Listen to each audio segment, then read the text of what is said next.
Almighty God, we humbly beseech thee to look with favor upon this Parliament of the Republic of Ghana. Grant that it may perform its high duty as in thy sight. Give divine guidance to the President of the Republic. Endow members of Parliament and ministers of state with discernment and vision, integrity and courage, that through the labors of government, this land and people may be well and truly served, and their good purposes for the common human life be realized in our midst. O God, grant us a vision of our country, fair as it might be, a country of righteousness, where none shall wrong his neighbor, a country of plenty, where evil and poverty shall be done away with, a country of brotherhood, where all success shall be founded on service and honor shall be given to the deserving, a country of peace, where government shall rest on the will of the people and the love for the common good. Bless the efforts of those who struggle to make this vision a living reality. Inspire and strengthen our people, that they may give time, thought, and sacrifice to speed the day of the coming beauty of Ghana and Africa. Amen.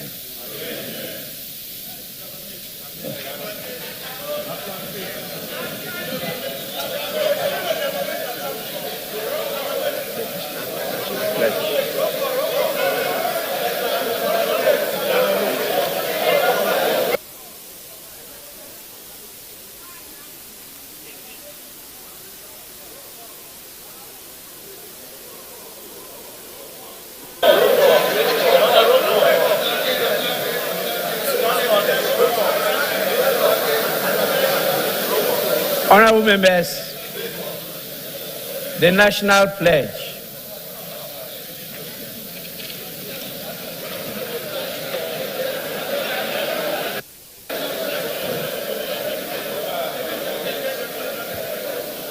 I promise on my honor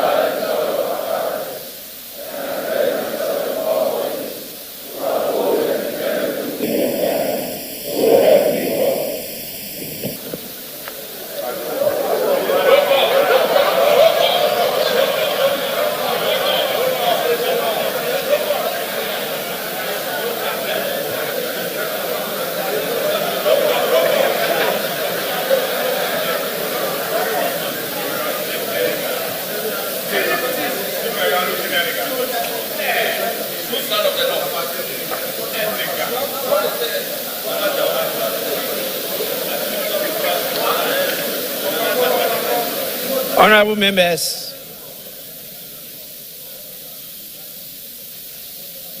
at the commencement of public business. Honorable members, the House is extremely privileged to have the presence of His Excellency Nana Addo Akufo-Addo,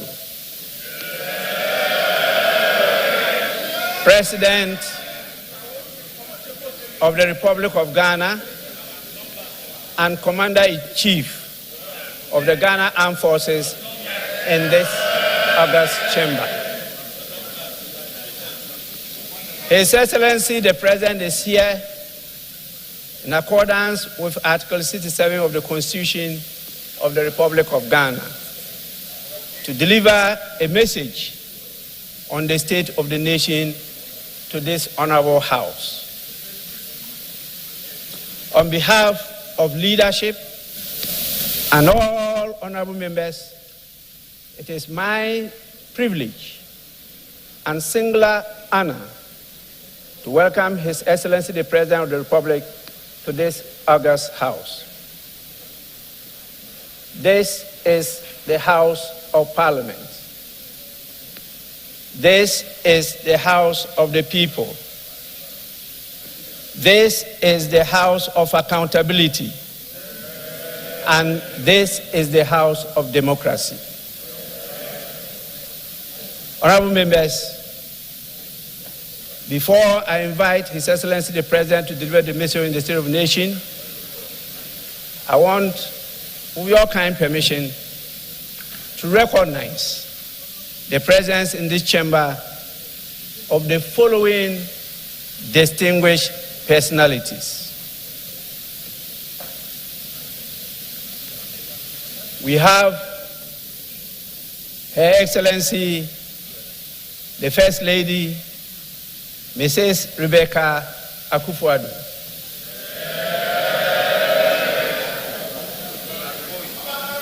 We also have His Excellency, the Vice President, Dr.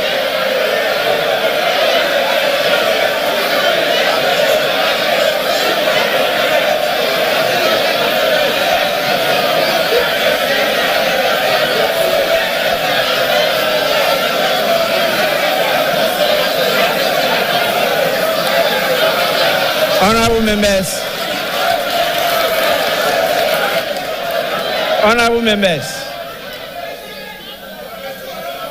order, please.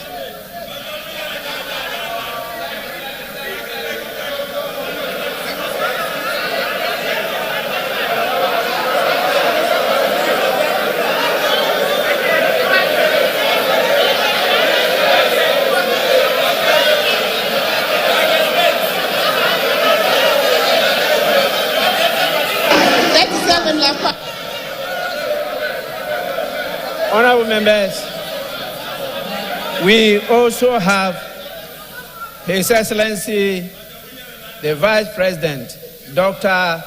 Mahmoudou Bawumia.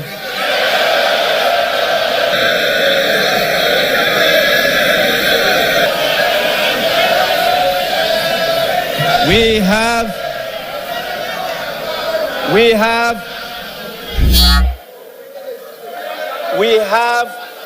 in our presence Her Excellency, the Second Lady, Haja Samira Bawumia.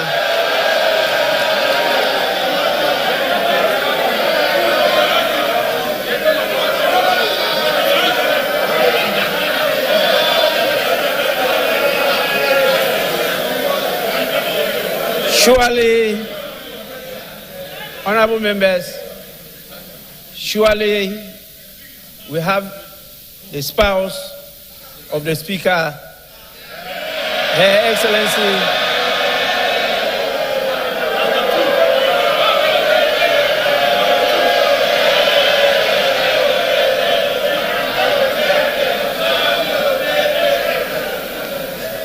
honorable members, we have the spouse of the Speaker, Her Excellency Alice Adjoa Jonas.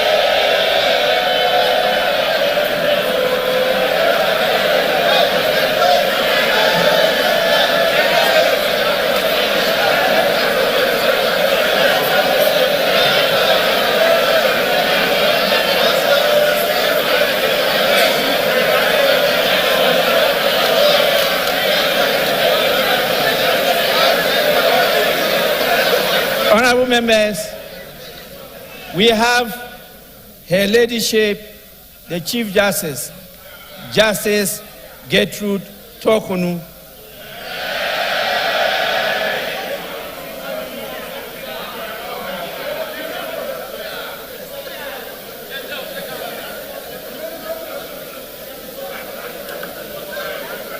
We have the beloved spouse of the Chief Justice, Mr. Francis Kofi Tokonu.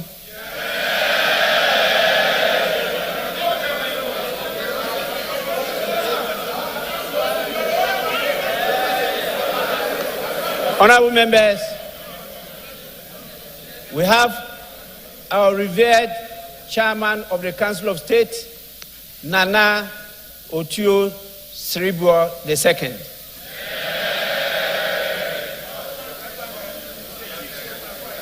And we have the Chief of Staff,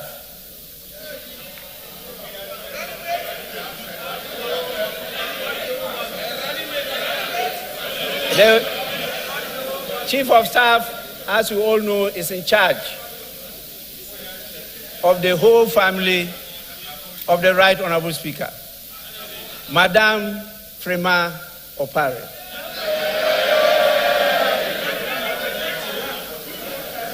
We have His Excellency John Dramani Mahama.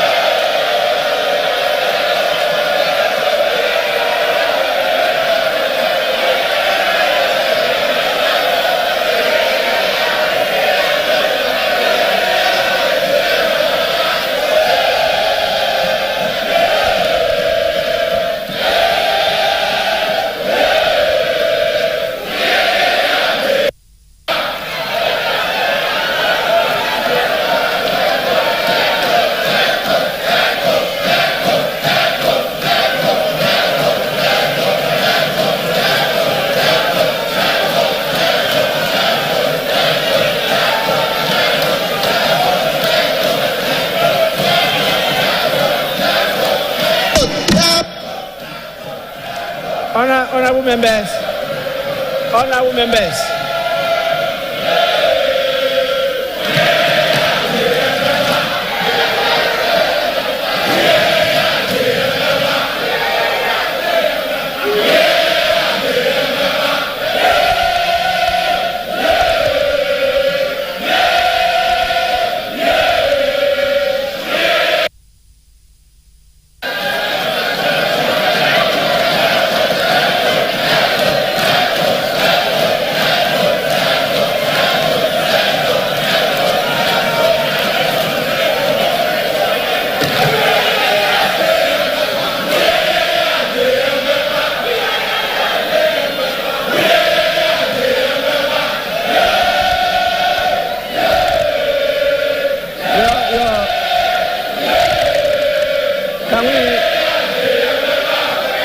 Can we finish? Can we continue? Honorable members, honorable members.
Honorable members,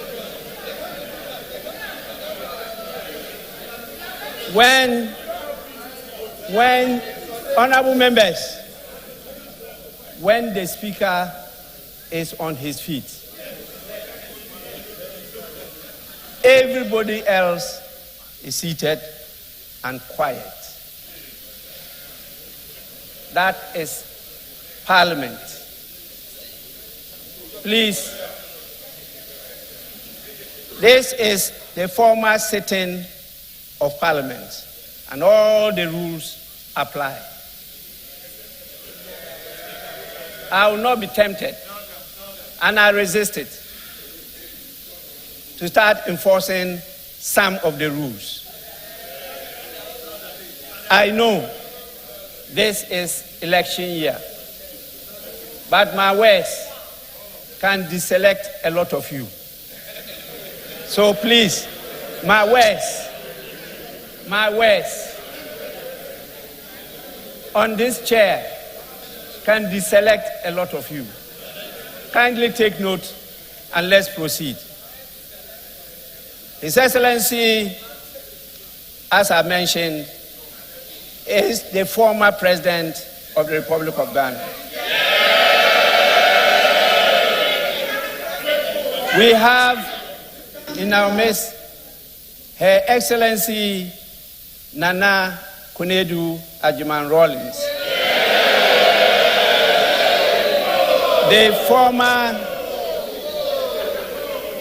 the former First Lady of the Republic of Ghana. We have the Right Honorable Michael Aaron Okoye,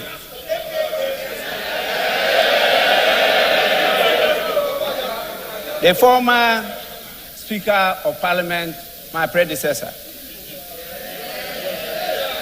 We have the National Chairman of the New Patriotic Party, in the person of Mr. Stephen Ayensu Intim.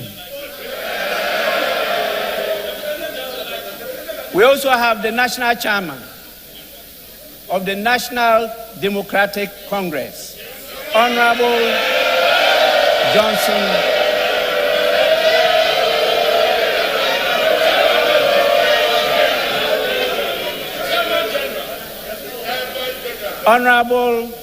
Johnson Asedu Nketia. We have the General Secretary of the New Patriotic Party, Mr. Justin Frimpong Kodua.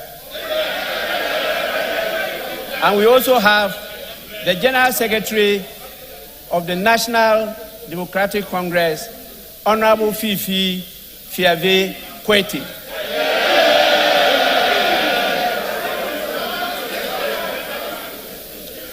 We have the veteran former clerk to Parliament, Mr.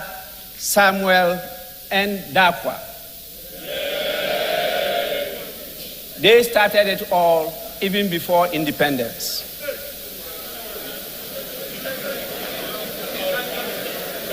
He was in the Legislative Council, and they supported the late KB Ayensu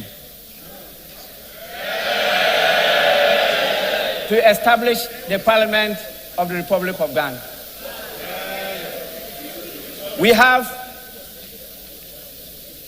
another former clerk to Parliament, my own brother, Mr. Emmanuel Kwesi Anyimedu.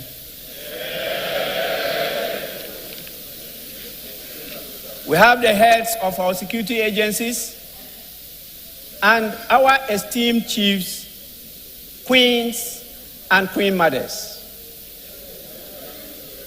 We have our most revered religious leaders and the dean and members of the diplomatic corps. We have our development partners with us and representatives of various civil society organizations. And definitely, we have our partners, our dependable partners, members of the media.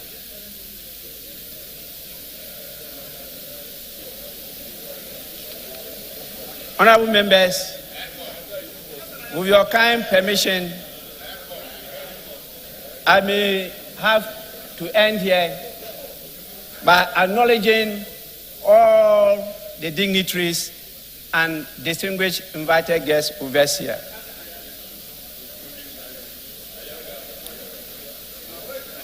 I now have the greatest pleasure in inviting His Excellency the President to deliver his message. Your Excellency, you may deliver your message now.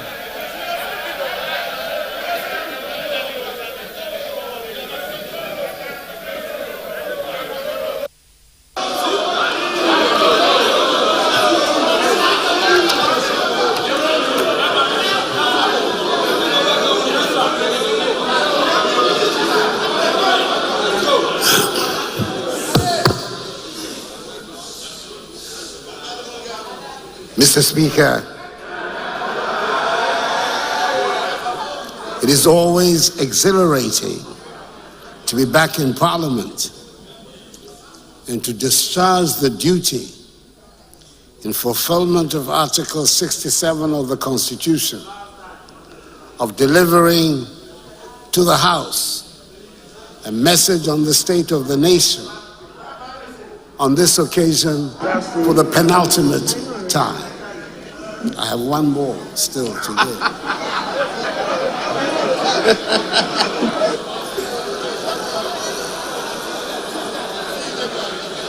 In accordance with protocol and convention, it is good to see that First Lady Rebecca Akufo-Addo, Vice President Mahamudu Bawumia, Second Lady Samira Bawumia, the spouse of Mr. Speaker Alice Ajua Jonas, Chief Justice Gertrude Tokonu, and Justices of the Supreme Court, representative of the Chairperson and members of the Council of State, the new Chief of Defense Staff, Lieutenant General Thomas Opon-Pepra, the Inspector General of Police, Dr. George Akufo-Dampare, and service chiefs are all present, as are the Dean and members of the Diplomatic Corps. Mr. Speaker, the House is also duly honored by the welcome attendance of the former President of the Republic, His Excellency John Dramani Mahama,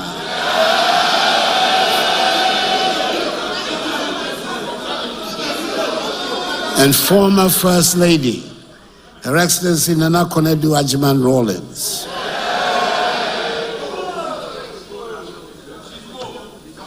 Mr. Speaker, I'm glad to be able to report that the entire territory that makes up our nation is safe, secure, and under the control of the government and people of Ghana. This might sound like a pedestrian statement with which to start a message on the state of the nation. Unfortunately, far from it being an everyday truism, this is no longer a statement or claim that can be easily made in these times in the neighborhood in which we are. West Africa is under threat of terrorism and violent extremism, rapidly spreading southwards from the Sahel to coastal West Africa. We can no longer take the territorial integrity of our countries for granted. Indeed, many of our neighbors have already fallen victim and lost large portions of their territories to extremist groups. And Ghana, by the grace of the Almighty, is the only coastal state along the Gulf of Guinea that has so far not recorded a terrorist attack. The Speaker, the peace and security we have in our country has not happened by chance.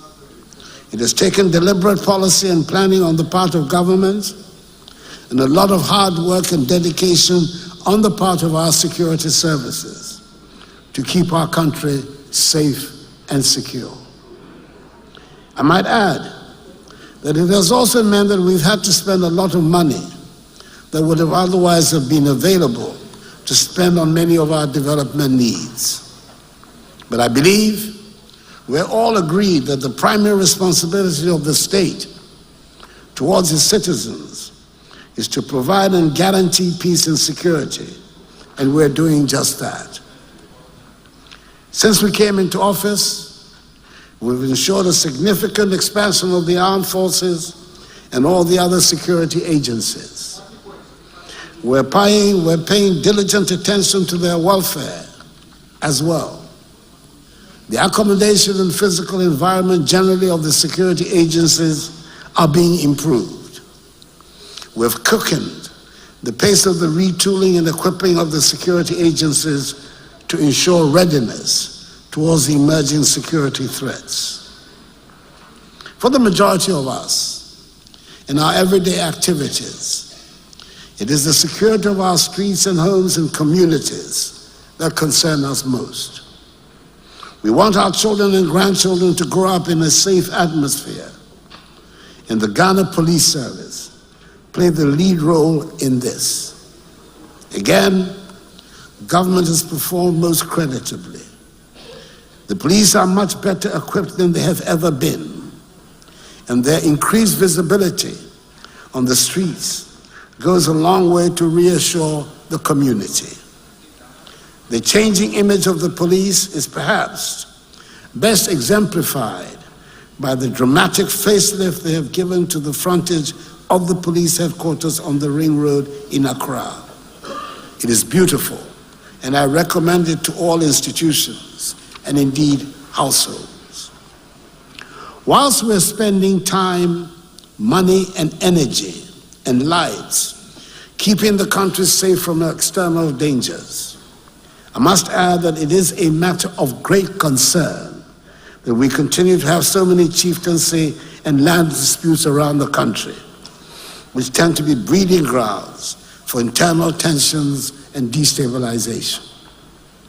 Mr. Speaker, I must make special mention of the troubles in Boko. The tragedy is not only that a thriving and dynamic town is being reduced to a wasteland of destruction and distrust. We're spending money and energy that would have been better spent on developing the needs of Boko, providing security to keep brothers and sisters from killing each other. Mr. Speaker, what should concern all of us, and not just the people of Boko, is that in its current state, Boko is an alluring magnet to mischief makers and extremists operating a few kilometers away from the border. In a bid to find a lasting solution to the conflict, government has in the past year undertaken a number of measures, including the establishment of a special Boko task force and the intensification of engagements with the factions for the resolution of the chieftaincy dispute. On the recommendation of the Upper East Regional and National Security Councils, 4 radio stations that have been broadcasting incendiary language and propagating hate speech have been shut down by the National Communications Authority. The Chief Justice, for her part, has also recently established specialized courts in Accra and in Kumasi to deal expeditiously with criminal matters emanating from the Boko conflict. Government is determined to do all it can to ensure that there's security in every inch of the territory of our country. But it is also very much up to the citizens to help create the needed atmosphere. And I'm thus appealing to all citizens, all Ghanaians, to take the See Something, Say Something campaign of the Ministry of National Security very seriously. There is indeed, Mr. Speaker, a state of palpable anxiety and tension in every corner of West Africa, raising the specter of regional instability, which we thought had been banished. Unconstitutional changes in government in parts of Africa, especially in West Africa, through a series of coups d'etats and military interventions in governance, testified to an unfortunate democratic democratic regression in the region. It is in the interest of democratic growth that this development is reversed as soon as possible, and we in Ghana continue to give maximum support to ECOWAS, the regional body of West Africa, and the AU, Africa's continental organization, in their efforts to restore democratic institutions in the affected nations. We must help stem the tide of this unwelcome evolution and help entrench democracy in West Africa. We believe also that a reform of the global governance architecture, such as the Security Council of the United Nations, to make it more representative and accountable, will help strengthen global peace and stability, and thereby help consolidate democratic rule around the world. Mr. Speaker, we in Ghana have had our fair share of political instability and experimentation about how we should govern ourselves. There might be new names being ascribed to some of the supposed new ideas being canvassed by some today. But I dare say on close examination, we will discover that they are not new. We have tried them here and they have failed. We know about all-powerful, cannot be questioned messiahs. We know about liberators, and we know about redeemers and deities in military uniform. It might sound new to some, but those of us who have been around for a while have heard the argument made passionately that democracy was not a suitable form of government if we wanted rapid development. It is a tired argument that was regularly used by apologists for coup d'etats. It's also not new to have political parties and politics in general being denigrated. Indeed, there used to be national campaigns of fear waged against politics and political parties.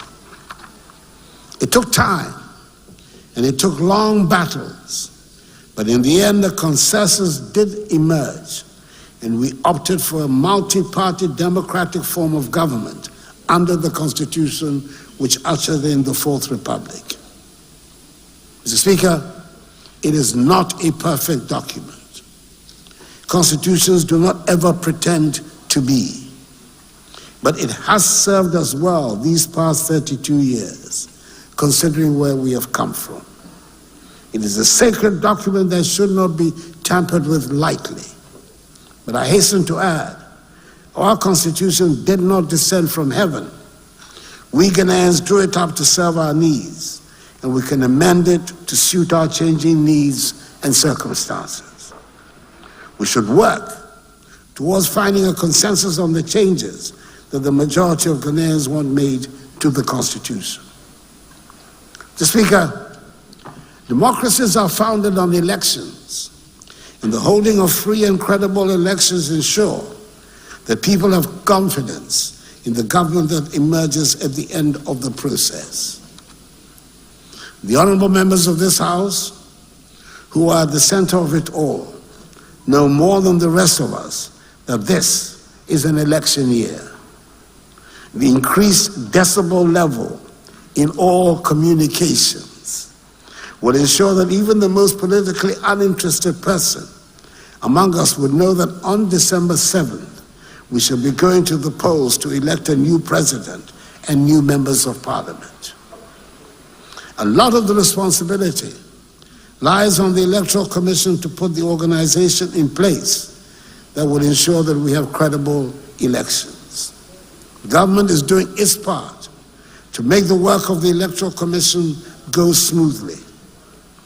A lot of responsibility lies on the political parties as well, and I hope that the parties recognize that their credibility is also on the line, especially with some people wanting to undermine the multi-party democratic system of government.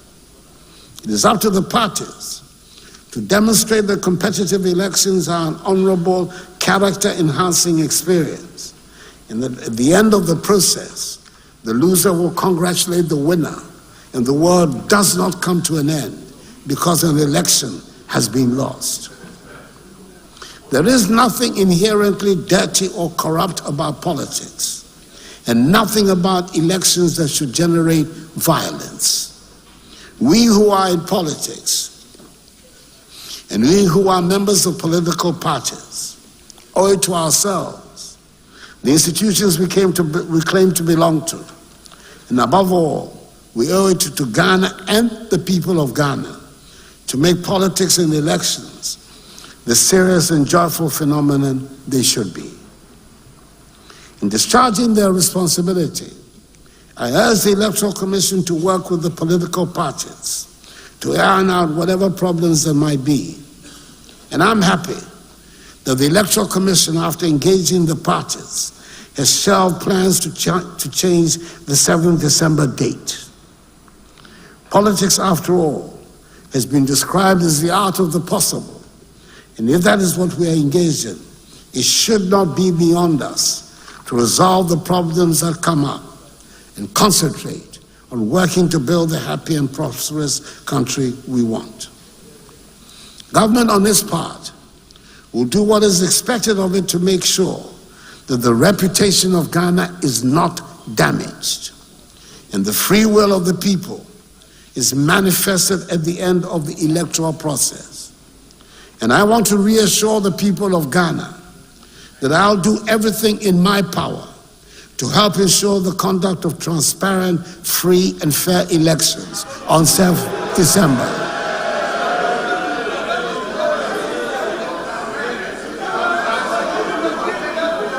I have confidence in the security services to ensure that those who might want to cause havoc or any kind of mischief to disrupt the electoral process will have no room to operate.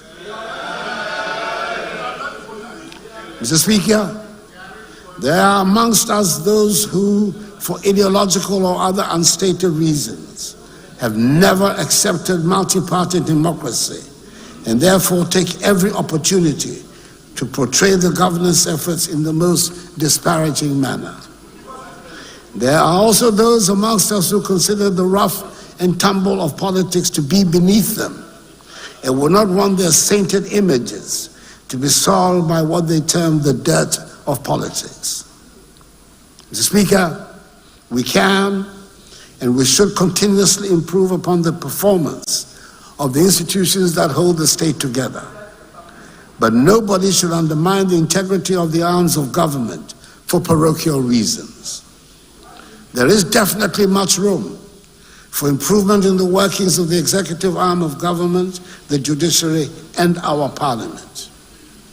Even those who have had parliaments as part of their governance systems for hundreds of years still make mistakes and sometimes get things alarmingly wrong. It would be surprising if our 31-year-old parliament did not get things wrong sometimes. This august house, which holds so many fond memories for me of my personal political journey, doesn't always measure up to the expectations of the people, or even sometimes of its own members. There's a lot of anxiety currently about how our MPs get elected. There's anxiety about the rapid turnover of members in the House and the loss of institutional memory. There's a lot of anxiety about some of the procedures in the House. We will not all agree with everything that the Parliament does. And I dare say, Mr. Speaker, that I do not agree with everything that goes on in here. But that is the beauty of what we as a people are trying to do in our governance structure. Mr. Speaker, the President and his appointees are not universally loved. It would be strange and unproductive if they were. It is probably worthwhile making what I consider to be important observations at this stage on some of the issues in our public discourse in the lead up to the elections for a new president.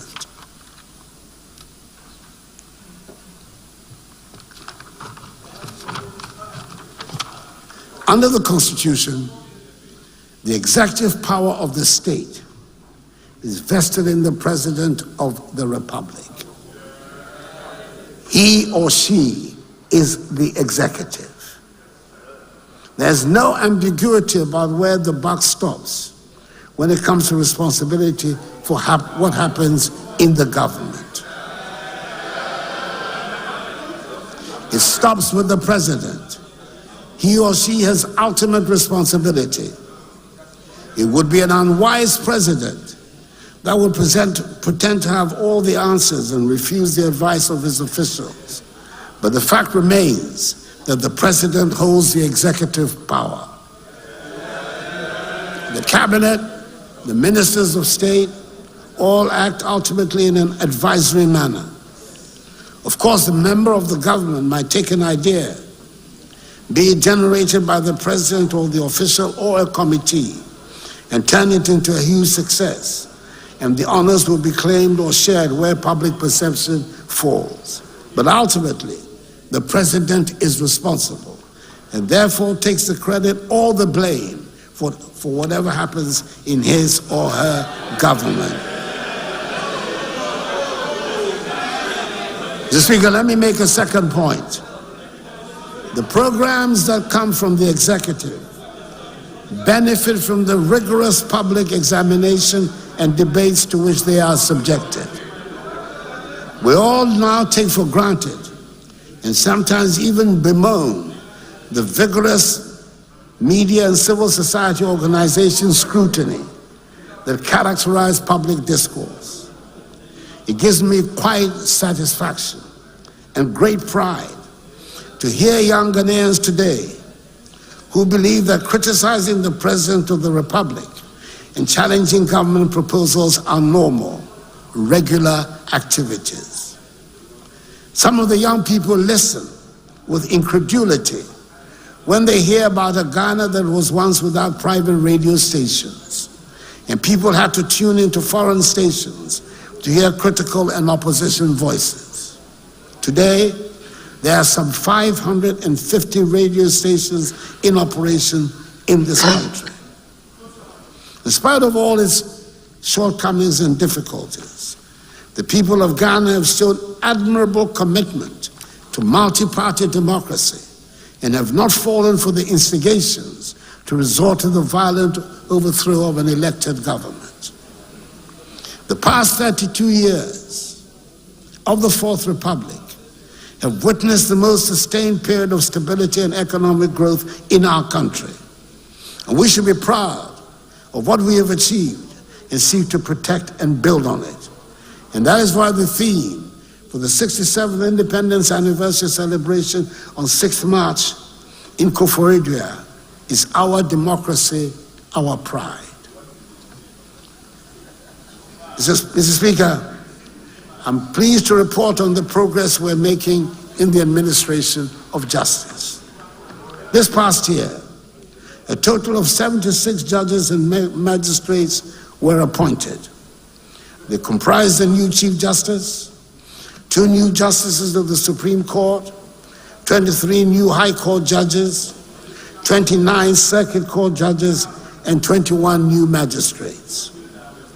262 staff were recruited to address some of the human resource gaps created because of the newly established courts throughout the country. In January 2024, 3 additional justices have been appointed to the Supreme Court to replace 3 justices who have retired from the court. We've made unprecedented progress in the provision of court buildings and residences for judges around the country. In 2020, government set out to construct 120 courthouses with residential facilities nationwide. As of 31st January 2024, 67 courthouses have been successfully inaugurated and are in use at various sites around the country. 12 completed projects have been slated for inauguration by the end of this month of February 2024. The remaining 21 projects are at various stages of completion and are expected to be completed and inaugurated before May 2024. In addition, 121 residential units have been constructed for judges throughout the country. Further, 20 fully furnished 4-bedroom units, together with social amenities, have been constructed for justices of the Court of Appeal in Kumasi. The project is not yet complete, but we have done enough to be able to say that we have resolved the problem of the disgraceful state of court buildings. The attention now is to the digitalization process of the courts to modernize the entire system. The Judicial Service has undertaken a digitalization initiative to modernize legal operations and foster greater access to justice. A virtual court system was introduced during the COVID-19 pandemic to ensure the continuity of business. The virtual court system was also rolled out to 17 courts, then subsequently to 19 high courts for the smooth hearing of court cases. By the end of December 2023, 160 courts had been equipped with devices for the real-time transcription of cases, in addition to 51 courts piloting the paperless court system in Accra. The integration of real-time transcription devices in 160 courts has revolutionized the way in which court proceedings are recorded and documented. The service is rolling out a comprehensive digitalization of the court system. The Attorney General has continued in a very effective manner the tradition under this administration of contesting every single litigation against the state, and has avoided the numerous judgment debts that used to be given against the state. The Office of the Attorney General, as a result, has saved the country over 10 trillion Ghana cedis.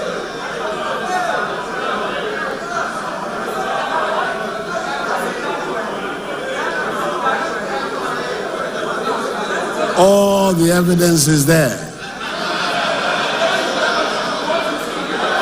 I shall be performing a pleasant duty in a few weeks' time when I commission the Law House, the 12-story office building which will house the offices of the Attorney General and the Ministry, and finally bring to an end the age-old office accommodation problem. I must declare a personal interest in it, as the building was started when I was Attorney General in the government of President John Agyekum Kufuor back in 2001. Mr. Speaker, I acknowledge and share the frustration and deep disappointment we all have that a convergence of events and fate have conspired to place impediments on the path of the rapid development trajectory we were on. I'm proud that despite of the dramatic financial crisis that we encountered in 2021, whose worst effects became manifest in 2022, the transformative measures we introduced in the first 4 years of office make it possible to showcase an impressive array of developmental projects across the length and breadth of the country. I do not intend to go through the long, even if interesting process of enumerating the projects the Akufo-Addo government has undertaken since coming into office, their location, and what stage of completion they are in. Mr. Speaker, with the best will in the world, there simply will not be the time to do that, even if we spend all day here.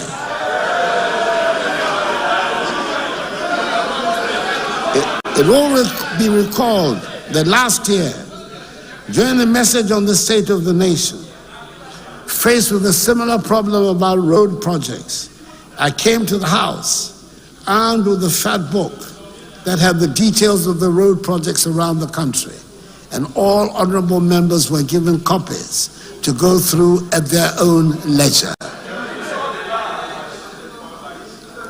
I haven't heard anybody point out one This year, we're taking things to a higher level.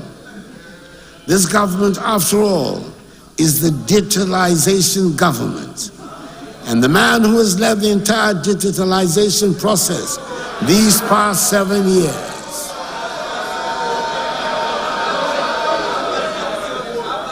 my indefatigable vice president,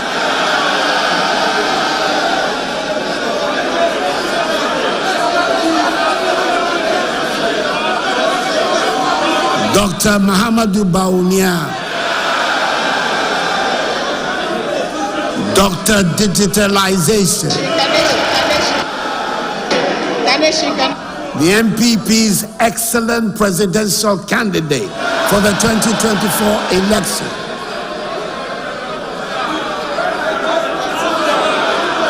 is coming out with what will allow everyone and everybody and anyone to check on every project being undertaken by the government without having to listen to the president's message on the state of the nation.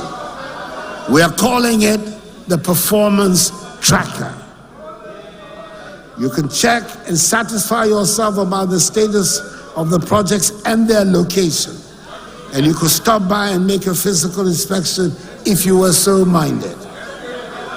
Mr. Speaker, if you want to check on roads, classroom blocks or chip compounds or Agenda 111 hospitals, or bridges, or science laboratories, or water projects or sanitation projects, or landing sites and harbors, and other infrastructural projects, or whatever this government use your tax money to execute, the key to your query is right there on your phone.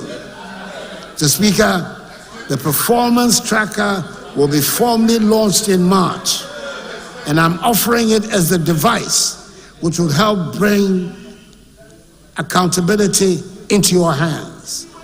With the performance tracker, we can be sure that never again will pictures of an artist's impression be offered as projects that have been completed.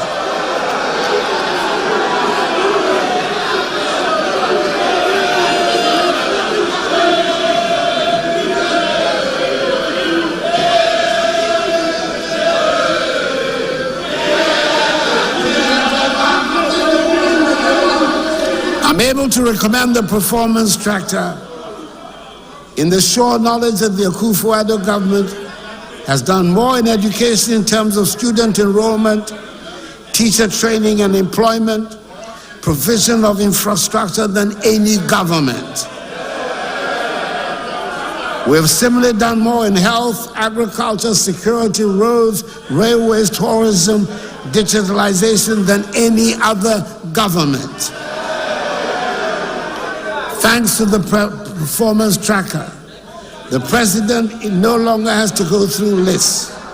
And I have the confidence to say that every performance indicator used shows we have done more in these 7 years than in any of the 8 years under the National Democratic Congress.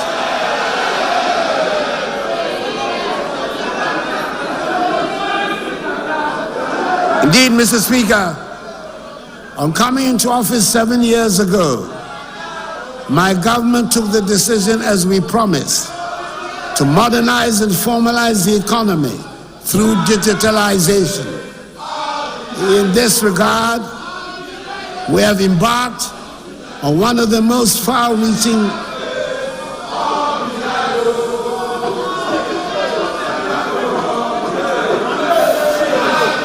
Mr. Speaker, come what may, I will have my day in Hansard. I will have my day in Hansard. Come what may. Believe you me.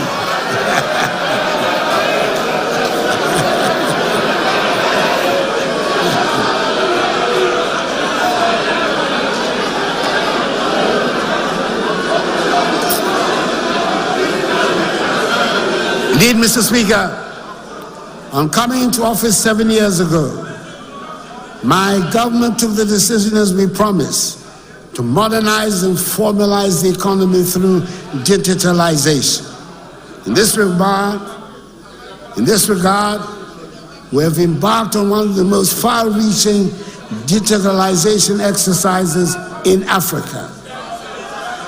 Up from the figure of 900,000 which we inherited when we came into office in 2017, we have thus far enrolled 17.6 million on the Ghana card, and therefore provided unique biometric identity to the majority of Ghanaians. We've also implemented a digital property address system with unique addresses for all properties in Ghana.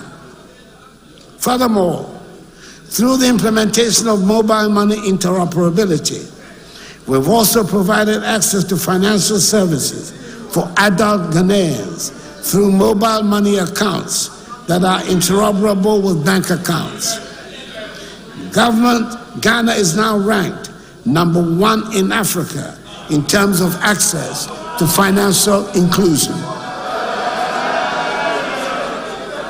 We have digitalized the provision of public services at the ports, DVLA, NHIS, GRA, births and deaths, Registrar of Companies, ECG, Ghana Water, amongst others. Ghana is ranked #1 in West Africa and #7 in Africa in e-governance. We have also implemented the use of drones in the delivery of medicines, blood, and vaccines. And Ghana currently runs the world's largest medical drone delivery service. We have also networked all teaching regional and district hospitals, and patient records can easily be accessed in these hospitals without the need for a folder. Ghana is making giant strides in the area of digitalization, thereby improving transparency, accountability, and efficiency in the public sector and accelerating the growth of our economy. We are definitely going to be part of the digital revolution that is sweeping the world. Mr. Speaker, last year when I came to the House to deliver the annual message on the state of the nation, we were in the midst of negotiations with the International Monetary Fund. We were faced with a very difficult situation and had to take a lot of unpleasant but unavoidable measures to bring stability and confidence back to the economy. These included tax measures that we did not like, but we knew we had to take in the knowledge that the medicine will be bitter but temporary. Mr. Speaker, a year ago, I also stated the decision to undertake a comprehensive debt restructuring of our domestic and external debt to ensure we remain resolute in our objective to restore macroeconomic stability and sustainable growth. The decision was not an easy one, considering the complex and diverse domestic debt landscape. We had to consider safeguarding the financial sector, preserving social and economic conditions, and protecting our domestic debt market. A year on, I'm happy to inform you, Mr. Speaker, that we have made significant progress. We requested an unprecedented number of bondholders to participate in a voluntary exchange, and we were able to exchange successfully some 203 billion cedis worth of bonds. Not only was the exchange successful, but it helped us to secure within 5 months, the shortest possible time in recent debt restructuring history, a staff-level agreement to an executive board agreement with the IMF. My gratitude goes to all financial sector players, organized labor, firms, regulatory institutions, and all individuals who made this painful exercise successful. Mr. Speaker, as you may recall, government successfully paid the first coupon of 2.3 billion cedis on the new bonds on 22nd August 2023. At the time, that was the single biggest payout of domestic payments in a single day for Ghana. We then paid 2 billion and 60 million cedis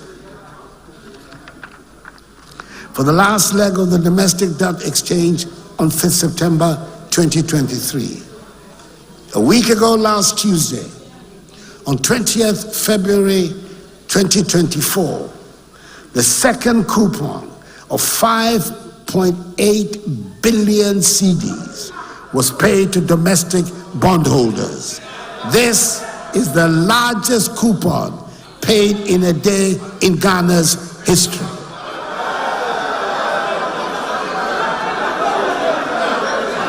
On the external debt side, we achieved a significant milestone by reaching an agreement with our public creditors. And I'll use this occasion to express our appreciation to the Republic of France and the People's Republic of China, co-chairs of the Official Creditors Committee, for their positive roles in this achievement. We've also intensified our engagement with our external bondholders on the principles of transparency, fair treatment, consistency with the IMF debt sustainability analysis, and good faith. We are focused and committed to accelerating the process.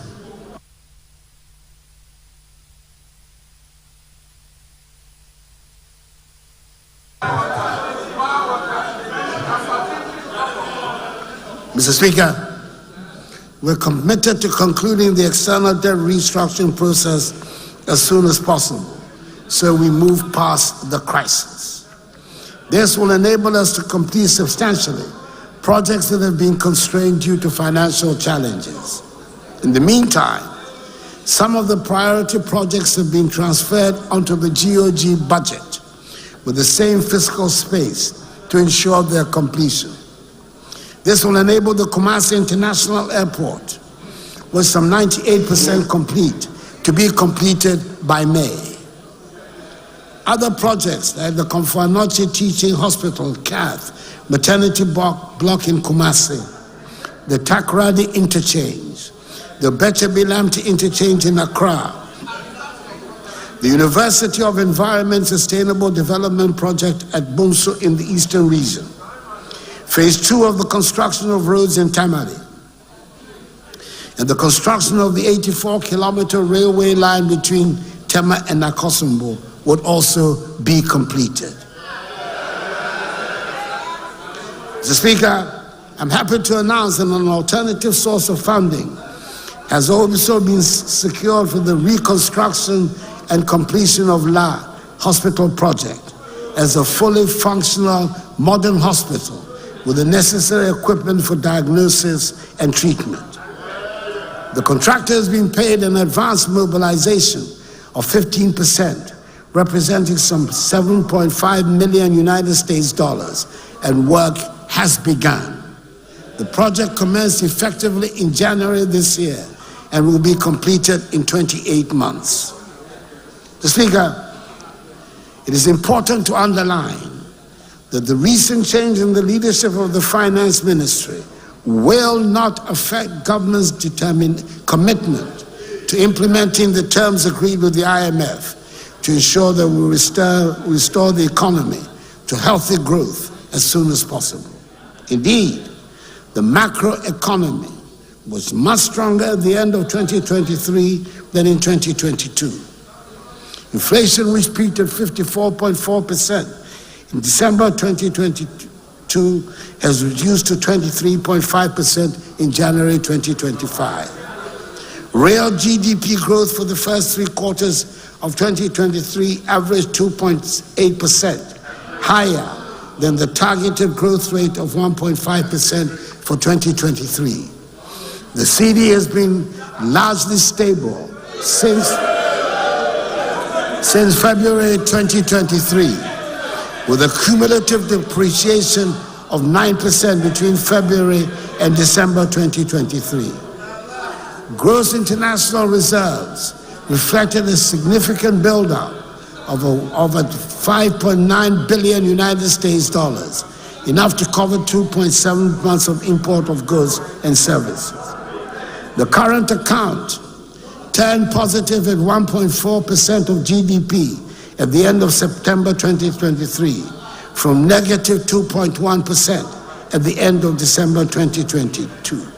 Generally, the macroeconomic indicators are once again all pointing in the right direction.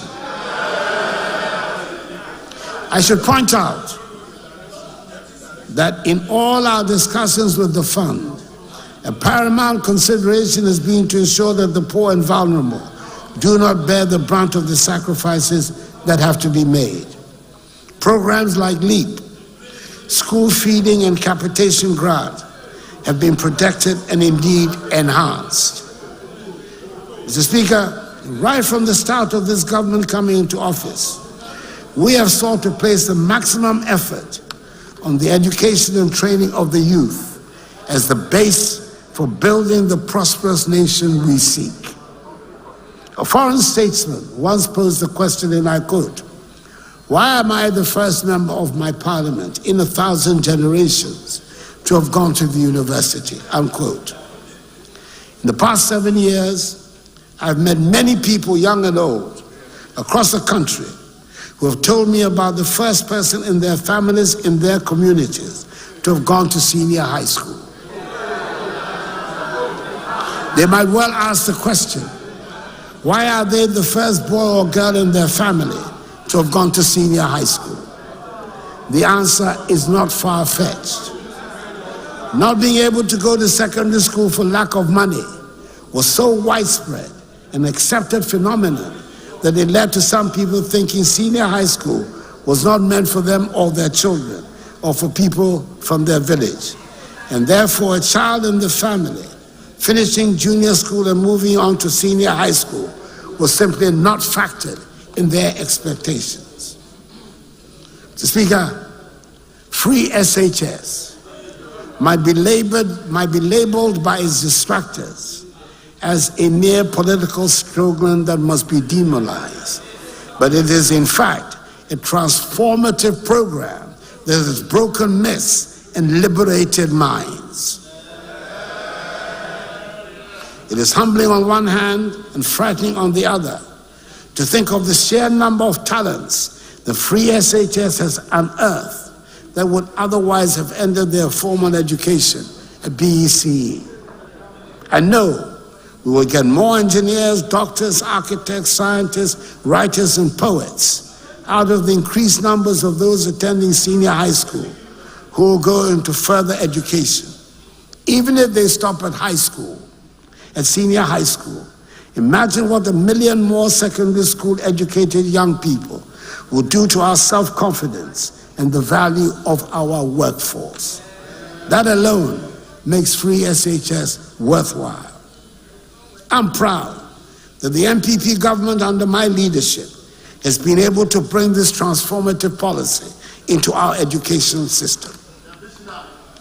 Mr. Speaker, I believe the success of the free SHS policy has answered its critics, and the arguments about it should cease, and we should simply concentrate on finding ways to improve it.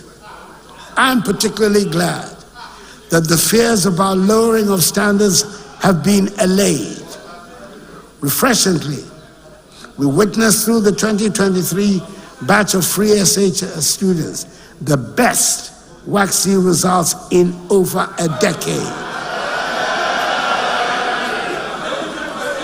Mr. Speaker, there's more to education than free SHS, And government has been paying equal attention to all the other sectors. Kindergarten, primary school, and junior high school must work together to give a solid foundation and strengthen the free SHS policy. The implementation of various programs, such as the capitation grant, feeding grants to special schools, BEC registration for pupils in public junior high schools, among others, have significantly increased access to education at the basic level. The focus of the comprehensive reforms within the sector has been to improve learning outcomes and ensure every child that goes through our education system is equipped with literacy and numeracy skills by the time they exit primary 6. A national standardized test for numeracy and reading skills is now being conducted at primary 4. Unfortunately, quite a number of children still manage to slip out of the net and miss going to school altogether or drop out at primary school. The Ministry of Education partnered with key development allies to launch an innovative financing program called the Ghana Educational Outcome Project, GEOP. The goal of GEOP is to provide educational support to 72,000 out-of-school children, helping them access complementary education and transition into formal schools. I'm happy to report that 17,340 out-of-school children have been taken through the program and mainstreamed into formal schools in 2023. This program has worked so well, it won the GovTech Prize Award in February 2024 at the World Government Summit held in Dubai. Government has remained committed to improving the teaching and learning of STEM education at the pre-tertiary level. Key interventions have included increasing our ability to produce STEM professionals and also meeting 21st century skills. Accordingly, the curriculum has been overhauled to include STEM career pathways such as aviation and aerospace science, biomedical science, engineering, computer science, manufacturing, robotics, and artificial intelligence. Government has also increased its investment in infrastructure for science, technology, and engineering and mathematics, STEM education at the pre-tertiary level. The construction of 10 STEM schools and 10 STEM centers has commenced across the country, with 7 STEM model schools having been operationalized. These schools have been equipped with state-of-the-art laboratories and classrooms, dormitories, assembly halls, dining halls, and conducive environments to foster teaching and learning. The operationalized schools have a total enrollment at present of 2,400 students reading general science and STEM. Mr. Speaker, in recognizing the critical role of technical and universal and vocational education and training in the country's industrialization agenda, the government continued implementing key reforms in the TVET space, including the expansion of the free senior high school program to include students in public TVET institutes. Mr. Speaker, a lot of resources has gone into the provision of infrastructure at all levels of the educational system, but a lot remains to be done. Many basic schools require more adequate classrooms and furniture, and the environment in some of these schools can be made more suitable for learning and teaching. Some of the senior high schools, especially the community schools recently absorbed into the formal GES structure, lack the facilities that these established schools take for granted. We must all express our gratitude to the teachers in such schools who manage, in spite of the difficulties, to bring out the best in their students and sometimes succeed in achieving great results. They exemplify the best in the Ghanaian and give us hope for the future. Indeed, the one tablet per student policy at the senior high school level is being rolled out and will formally be launched by me next month. It is a great tool to help bridge the gap between disadvantaged and privileged students. Mr. Speaker, free SHS and our no guarantor policy under the Student Loan Trust Fund are breaking down financial barriers for students seeking higher education. By eliminating the requirement for a guarantor, we have empowered students from economically disadvantaged backgrounds to pursue their educational aspirations without undue financial burden. This has meant a substantial increase in the number of students seeking tertiary education.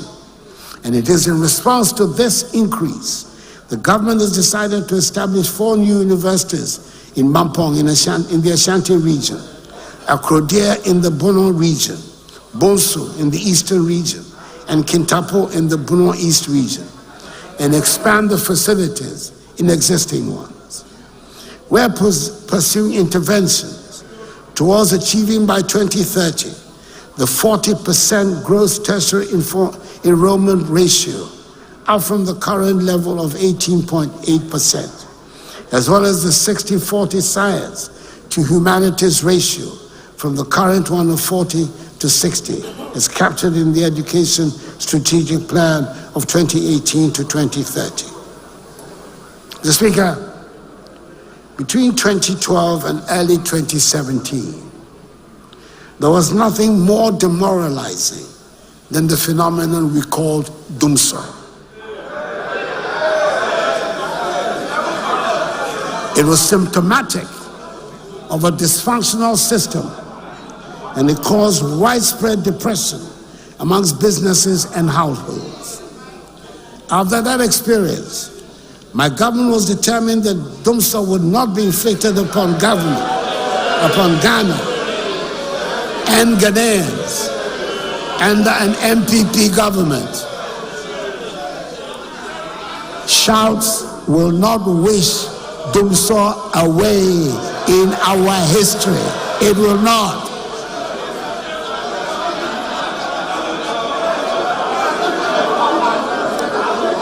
After that experience, my government was determined that doomsday would not be inflicted upon Ghana and Ghanaians under an MPP government.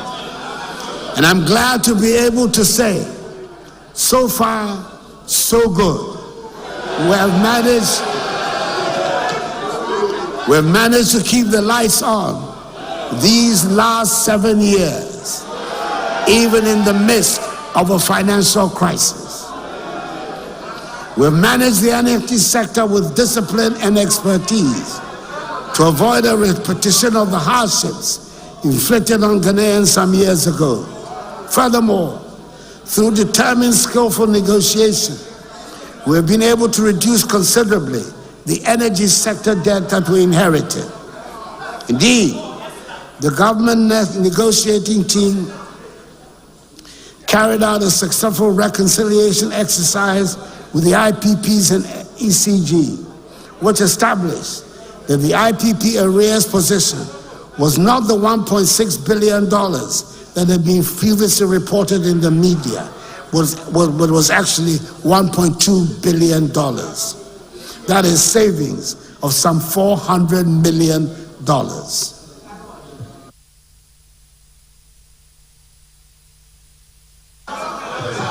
Additionally, the government negotiating team has reached commercial agreements on headline terms for the restructuring of power purchase agreements and arrears with AXA, Amandi, SenPower, Senate, and Early Power, and is finalizing remaining definitive documentation of such terms, which will result in total expected savings in excess of $9.1 billion over the lifespan of the IPP projects.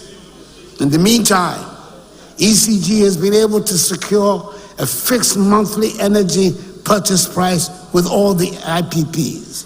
This has led to a monthly payment of 43 million United States dollars instead of the 77 million United States dollars. That is monthly savings of $34 million, or a 44% reduction in monthly payments, a far better outcome than the take-or-pay system we inherited. Mr. Speaker, I'm happy to report that we're making admirable progress in the provision of electricity to all parts of the country. Last year, 207 communities were connected to the grid, taking the current national electricity access rate to 88.85%. We are aiming to achieve universal access this year by connecting an additional 400 communities to the national grid under the self-help electrification program and other 10 key projects. As part of efforts to improve power system reliability in the middle and northern parts of Ghana, government took a decision to relocate the 250 megawatt Ameri plant from Abuazi to Anwamaso in Kumasi. The Volta River Authority has successfully relocated 6 units of the Ameri plant with capacity of 150 megawatts, which are currently being tested and commissioned in Kumasi. The authority is taking steps to relocate the remaining 4 units before the end of the year.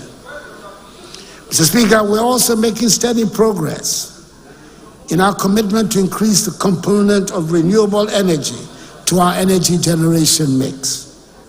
A 4 megawatt floating solar PV on the Bui Reservoir, as well as the 15 megawatt solar PV at Kaleo, have been completed and both are operational.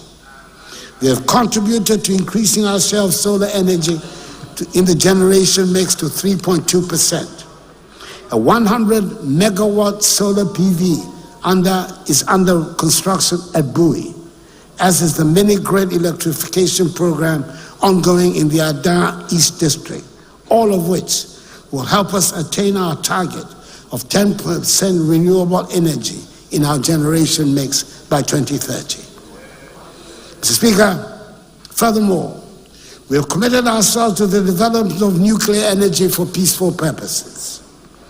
As I indicated at the U.S.-Africa Nuclear Energy Summit and the International Framework for Nuclear Energy Cooperation Ministerial Conference held in Accra in November last year, the first of its kind in Africa, our energy transition plan envisages 30% of our electricity production to be from nuclear energy by 2070, which is the core mandate of the Ghanaian Nuclear Power Program Organization, GNPPO, an entity under the office of the President. This strong commitment and position are geared towards the provision of clean and affordable electricity to drive our industrialization agenda. It is also meant to position Ghana as a net power exporter in the ECOWAS region through the West African Power Pool. Mr. Speaker, we have also succeeded in having the Secretariat of the Climate Vulnerable Forum, CVF, an intergovernmental forum of 58 of the most climate vulnerable countries, representing some 1.4 billion people located in Accra. Mr. Speaker, we have all heard about the Gold for Oil program. It has been explained, debated, and talked about. At this moment, all I want to say about it is that the Gold for Oil program has worked well and reduced significantly forex pressures on bulk energy storage, transportation, and bulk imports. Distribution and export companies enable them to negotiate more competitive premiums with suppliers. Premiums dropped from $180 to $200 per metric ton to $70 per metric ton or less. This also resulted in reduced and stabilized prices at the pumps of between 12 to 13 cedis per litre for the whole of 2023. We're taking steps to rectify some of the handicaps that have limited the full participation of Ghanaians in the oil and gas industry.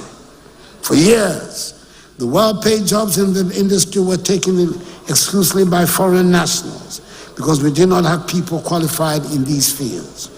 Last year, 150 young Ghanaians were trained and certified as mechanical maintenance technicians, electrical technicians, instrumentation technicians, and production process technicians up to the industry standards. Additionally, 5 young Ghanaians underwent a 10-month welding inspector training program at the North Alberta Institute of Technology in Canada. They have since been placed in various technical institutions in Ghana as instructors. Ghanaians will soon fill the well-paid positions on our oil fields because we have the trained and qualified personnel. Things are looking up. Mr. Speaker, it is quite likely that the most talked about subject in our country is roads and highways. When I appeared in the House last year, as I said earlier, I took the extraordinary step of coming with a fat book that detailed all the works that the government had done and was doing on roads since coming to office in 2017. I believe it was generally agreed that it was impressive, but it was not enough to satisfy everyone. Well, the work continues, even though some of the major road works have been temporarily interrupted as a result of the debt negotiation. As I've said earlier, all the details will be available on the performance tracker. Other modes of movement around the country are being built and upgraded to open up the country and make travel easier. Mr. Speaker, the new standard gauge railway line from the port of Tema to Mapakadai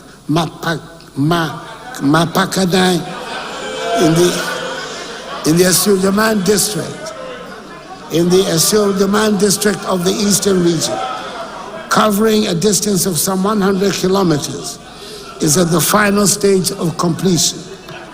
By the middle of the year, the line will be commissioned for operations to commence with brand new standard gauge diesel multiple unit trains, the first of their kind to be used in our country.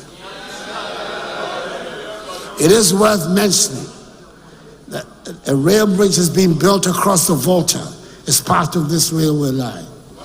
I have no doubt it will attract a lot of interest. I'm a great believer in the importance of aesthetics as much as the practical, and that is why I encourage the constructors to construct the railway bridge, which was not a part of the original contract, across the Volta to make the journey more scenic.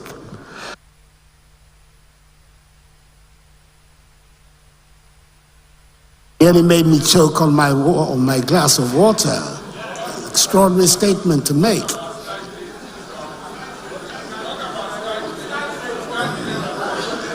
The development is on course of a new standard gauge Western Railway line to serve passengers, the mining sector, as well as support industrialization to boost the development and growth of this nation.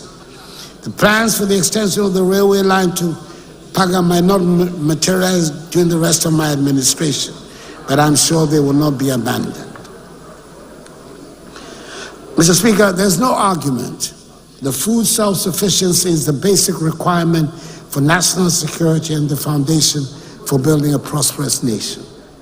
Last year, government reviewed the Planting for Food and Jobs, PFJ program, which had been implemented since 2019. Based on lessons learned, government developed and launched, under the dynamic leadership of the new Minister for Food and Agriculture,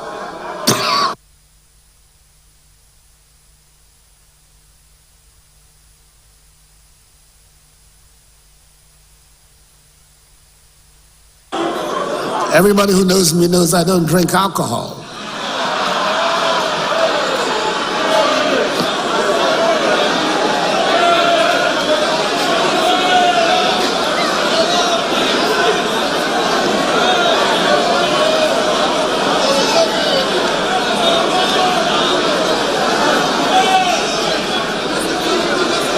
Last year, government reduced the Planting for Food and Jobs program, which had been implemented since 2017.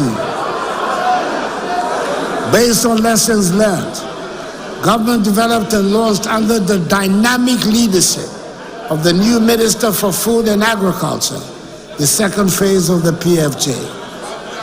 The second phase of the PFJ sets out a 5-year agenda to ensure food self-sufficiency and resilience. Strategic targets have been set for 11 priority products in the immediate term, September to December 2023. Short term, year 2024. Medium term, 2025-2026. And the long term, 2026-2028.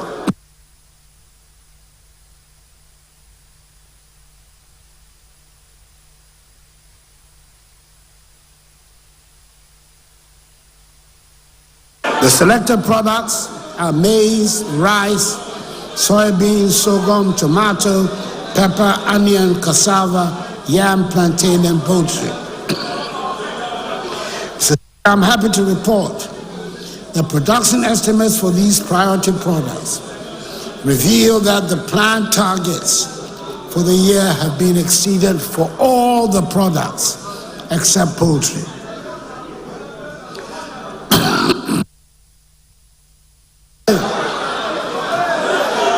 Poultry obviously requires extra attention. And that is exactly what we're doing. We have every intention of meeting the domestic production targets for poultry this year, 2024, and moving on to production levels that will lead to reduction in poultry imports.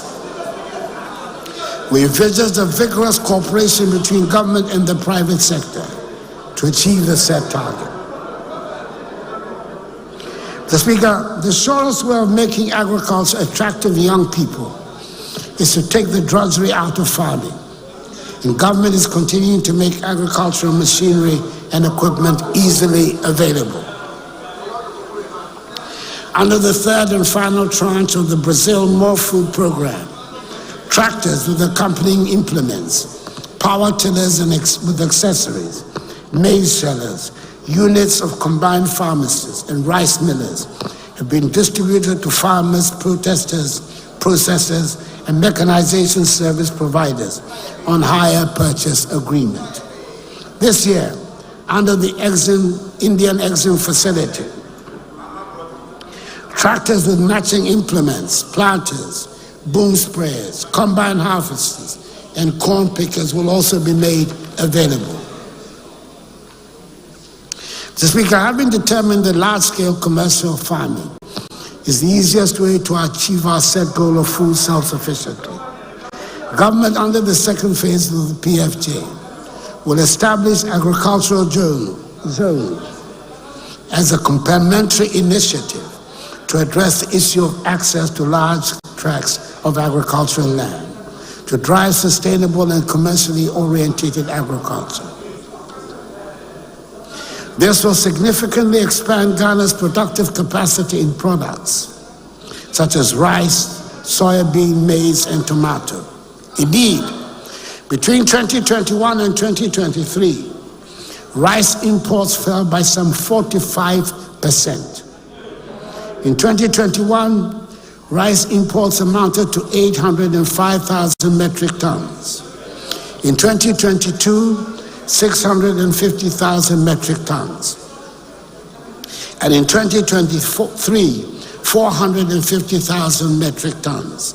This healthy trajectory will continue until we achieve full sufficiency in rice production. For each agricultural zone, government will partner with the private sector to provide the necessary irrigation infrastructure, develop access roads, expand power, solar and hydro, and provide mechanization services. Various locations across the country with potential to be food baskets have been identified for the establishment of the agricultural zones. They include the Afram Plains, Chopoli, Kumowu, Kratchi and Nkranza, amongst others. Mr. Speaker, we all witnessed a spectacular increment of the cocoa price from 800 cedis per bag to 1,300 cedis.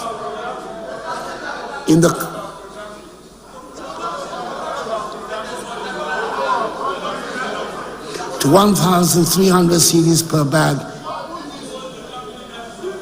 in the current cocoa season, the highest increase in 50 years.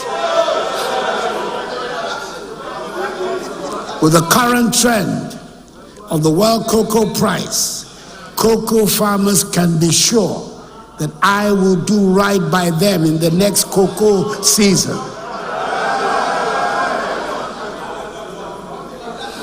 Mr. Speaker, government has begun the development of 7,100 hectares irrigation infrastructure in 5 identified economic enclaves within the Afran Plains agricultural zone. Work is also continuing towards the completion of the Temne Phase 3 extension and via irrigation schemes.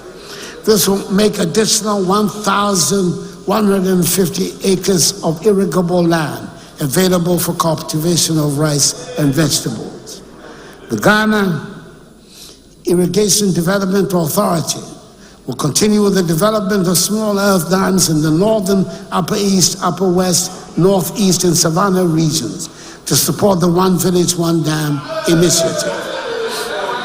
Whilst at it, Mr. Speaker, we have not forgotten about the welfare and well-being of our fisher folk. My government has completed the construction of 12 coastal fish landing sites at Axim and Discove in the western region, Moray, Mountford, Winneba, Senyabreku, Gomoa Fete, Otuam, and Infansiman in the central region, Kessi and Osu in the greater Accra region, and Kita in the Volta region. Additionally, I had the pleasure in May last year of commissioning the newly constructed Elmina Fishing Harbor in the central region, much against the hopes of the naysayers. And God willing, soon this year, I will also commission the Jamestown Fishing Harbor, which currently stands at 88% complete and is expected to be ready by August 2024. Mr. Speaker, to help address the incidence of premixed fuel diversion and hoarding, government last year completed the installation of 50 out of the 300 premixed fuel automated dispenser. My expectation is that the remaining automated dispensers will be installed by September this year to help optimize the distribution of premixed fuel. Government will continue to take decisive actions, such as the close season, to help safeguard the ocean's capacity to regenerate and to continue to deliver substantial economic, environmental, and social value for our development. Mr. Speaker, last year, Ghana regained her position as the leading producer of gold in Africa, having overtaken South Africa.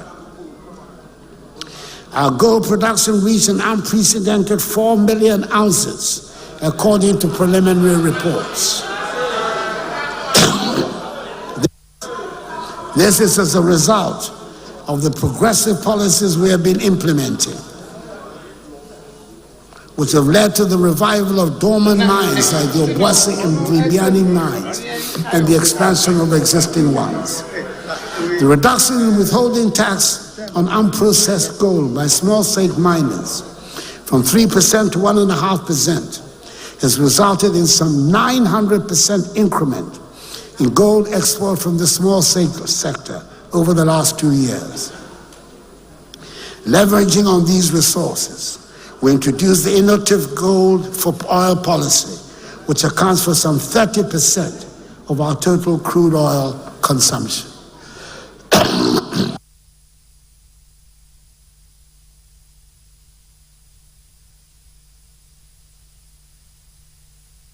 Currently,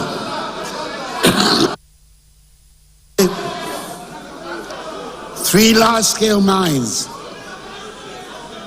are under construction in Ahafo, Upper East, and Upper West regions, with Cardinal Namdini set to pour its first gold in the Upper East region in the last quarter of this year. With these new nines, gold production is expected to increase to some 4.5 million ounces annually. Mr. Speaker, to add value to these volumes of production, we have constructed through a public-private partnership a 400 kilogram capacity gold refinery, and we're in the final stages of negotiations for a London Bullion Market Association certificate.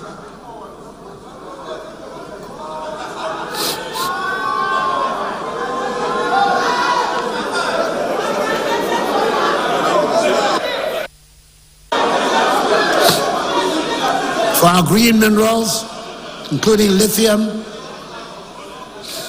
we have put in place a policy for their exploitation and management to ensure beneficiation across the value chain of these critical minerals.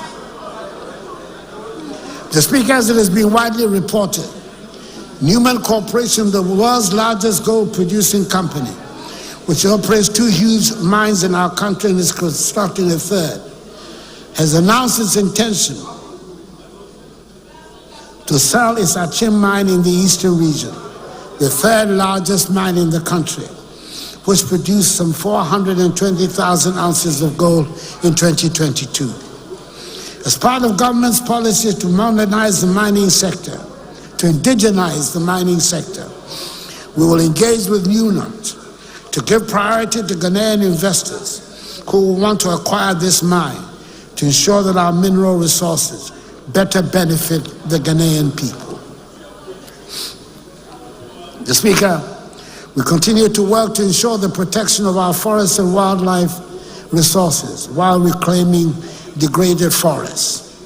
Some 42 million trees have been planted over the last 3 years under the Green Ghana project, and some 690,000 hectares of degraded forests have been cultivated between 2017 and 2022 under the Ghana Forest Plantation Strategy.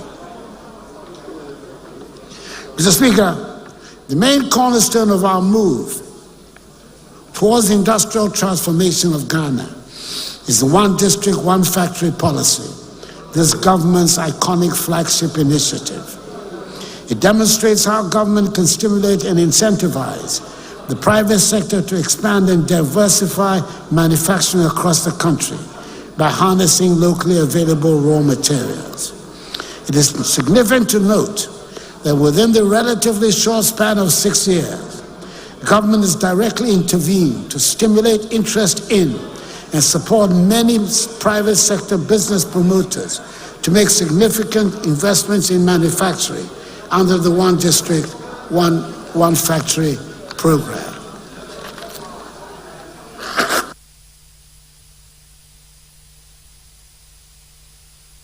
Mr. Speaker, this has led to the development of 321 IDF 1D1F projects consisting of 211 new medium to large-scale factories and the conscious enabling of 110 existing companies to inject significant capital investments into the expansion of production facilities and diversification of products. These business promoters have so far invested in 142 districts across the country, across all 16 regions, and achieving 54% district coverage. The aspiration is to bring a 1D1F project to every district. Speaker, within this period, some 170,000 jobs have been created under the novel ID 1D1F program by companies in operation. The Speaker, government approved a number of incentives, including duty exemptions to support the implementation of the 1D1F program. In 2019 and 2020, 37 1D1F companies were granted exemptions approval by this august House. However, from 2021 to date, no exemptions have been granted. Mr. Speaker, I urge the House to consider and approve all the outstanding exemption applications as a matter of urgency.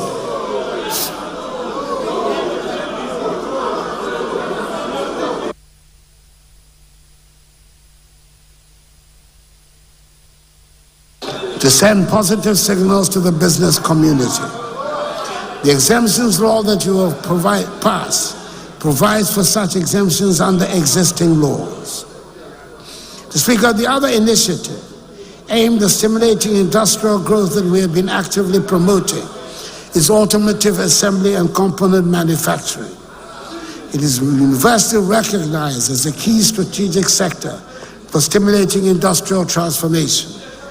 The comprehensive automotive development policy launched by government in August 2019 has undoubtedly been the catalyst that has attracted a record number of 12 original equipment manufacturers, including Volkswagen, Toyota, Suzuki, Nissan, Peugeot, Kia, Hyundai, Honda, to set up assembly plants and produce a range of models here in Ghana. Mr. Speaker, it is noteworthy that these investments have been accompanied with complementary initiatives to build the necessary engineering and technical skills in Ghana. Toyota Ghana has partnered the School of Engineering Sciences of the University of Ghana to establish and operate a modern auto engineering training center for engineering students and the industry to acquire applied auto engineering training. Similarly, Kia Motor Company of Korea has upgraded the Rana Motors West African vehicle assembly with state-of-the-art equipment for training of auto repair and maintenance technicians, including repair and maintenance of electric vehicles. Mr. Speaker, to spur our industrialization, we're implementing the 4-project agenda of the Ghana Integrated Aluminum Development Corporation, GIADEC, with projects 1 and 2 having already taken off. And last month, we signed an agreement for the implementation of Project 3. Mr. Speaker, we will lay before this august House, at this first meeting of this session of Parliament, a legislative instrument to prohibit the export of bauxite in its raw state. We're also in the concluding phase of discussions for the establishment of a $450 million US refinery to refine the manganese we produce. Speaker, we have all long acknowledged the trade between African countries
launched a self-employed enrollment drive, SEED, an initiative which seeks to improve coverage and increase the contributor base of the SNID scheme.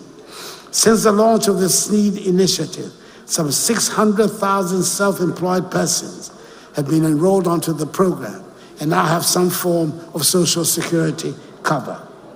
Effective 1st January 2024, all pensioners on the SNID pension payroll as of 31st December 2023 have had their monthly pensions increased by 15%.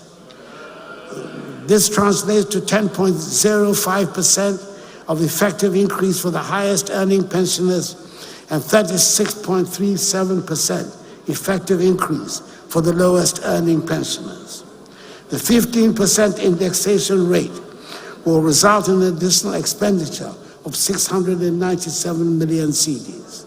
The total benefit expenditure for government under the SNID scheme alone is projected to increase from 5.4 billion cedis in 2023 to 7 billion cedis in 2024. Mr. Speaker, I believe we can say with certainty that in the tourism sector, Ghana is finally realizing her long-promised potential. Starting from the events and excitement of the year of return in 2019, Ghana has truly become an attractive tourist destination, with visitors' numbers increasing every year. December in GH is now an established and increasingly attractive phenomenon, which brings visitors to our country in the month of December and has changed the events calendar around the Christmas holiday season in Accra and many other towns. Mr. Speaker, for the first time since the Kwame Nkrumah Memorial Park was constructed in 1992, the government has undertaken a full modernization rehabilitation of the facility. Since the commissioning of the modernized park in July 2023, the number of domestic and international visitors has risen dramatically. A national newspaper reporting on activities at the revamped park had a screaming headline which said, "Akufo-Addo resurrects Nkrumah."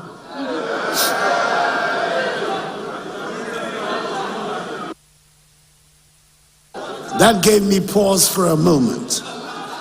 But on reflection, I decided I would accept it, be it a compliment or criticism or an addition to the collection of sayings by elders.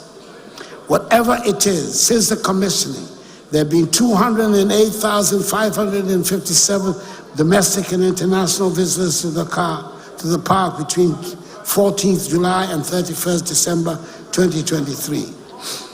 Mr. Speaker, compare that, if you may, with the best performance until then, which was in the year of return in 2019, when there were 126,190 visitors in the year.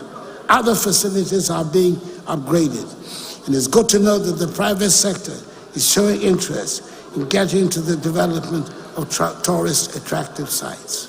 Mr. Speaker, the National Museum Gallery, which had been closed down since 2015, has also been fully refurbished.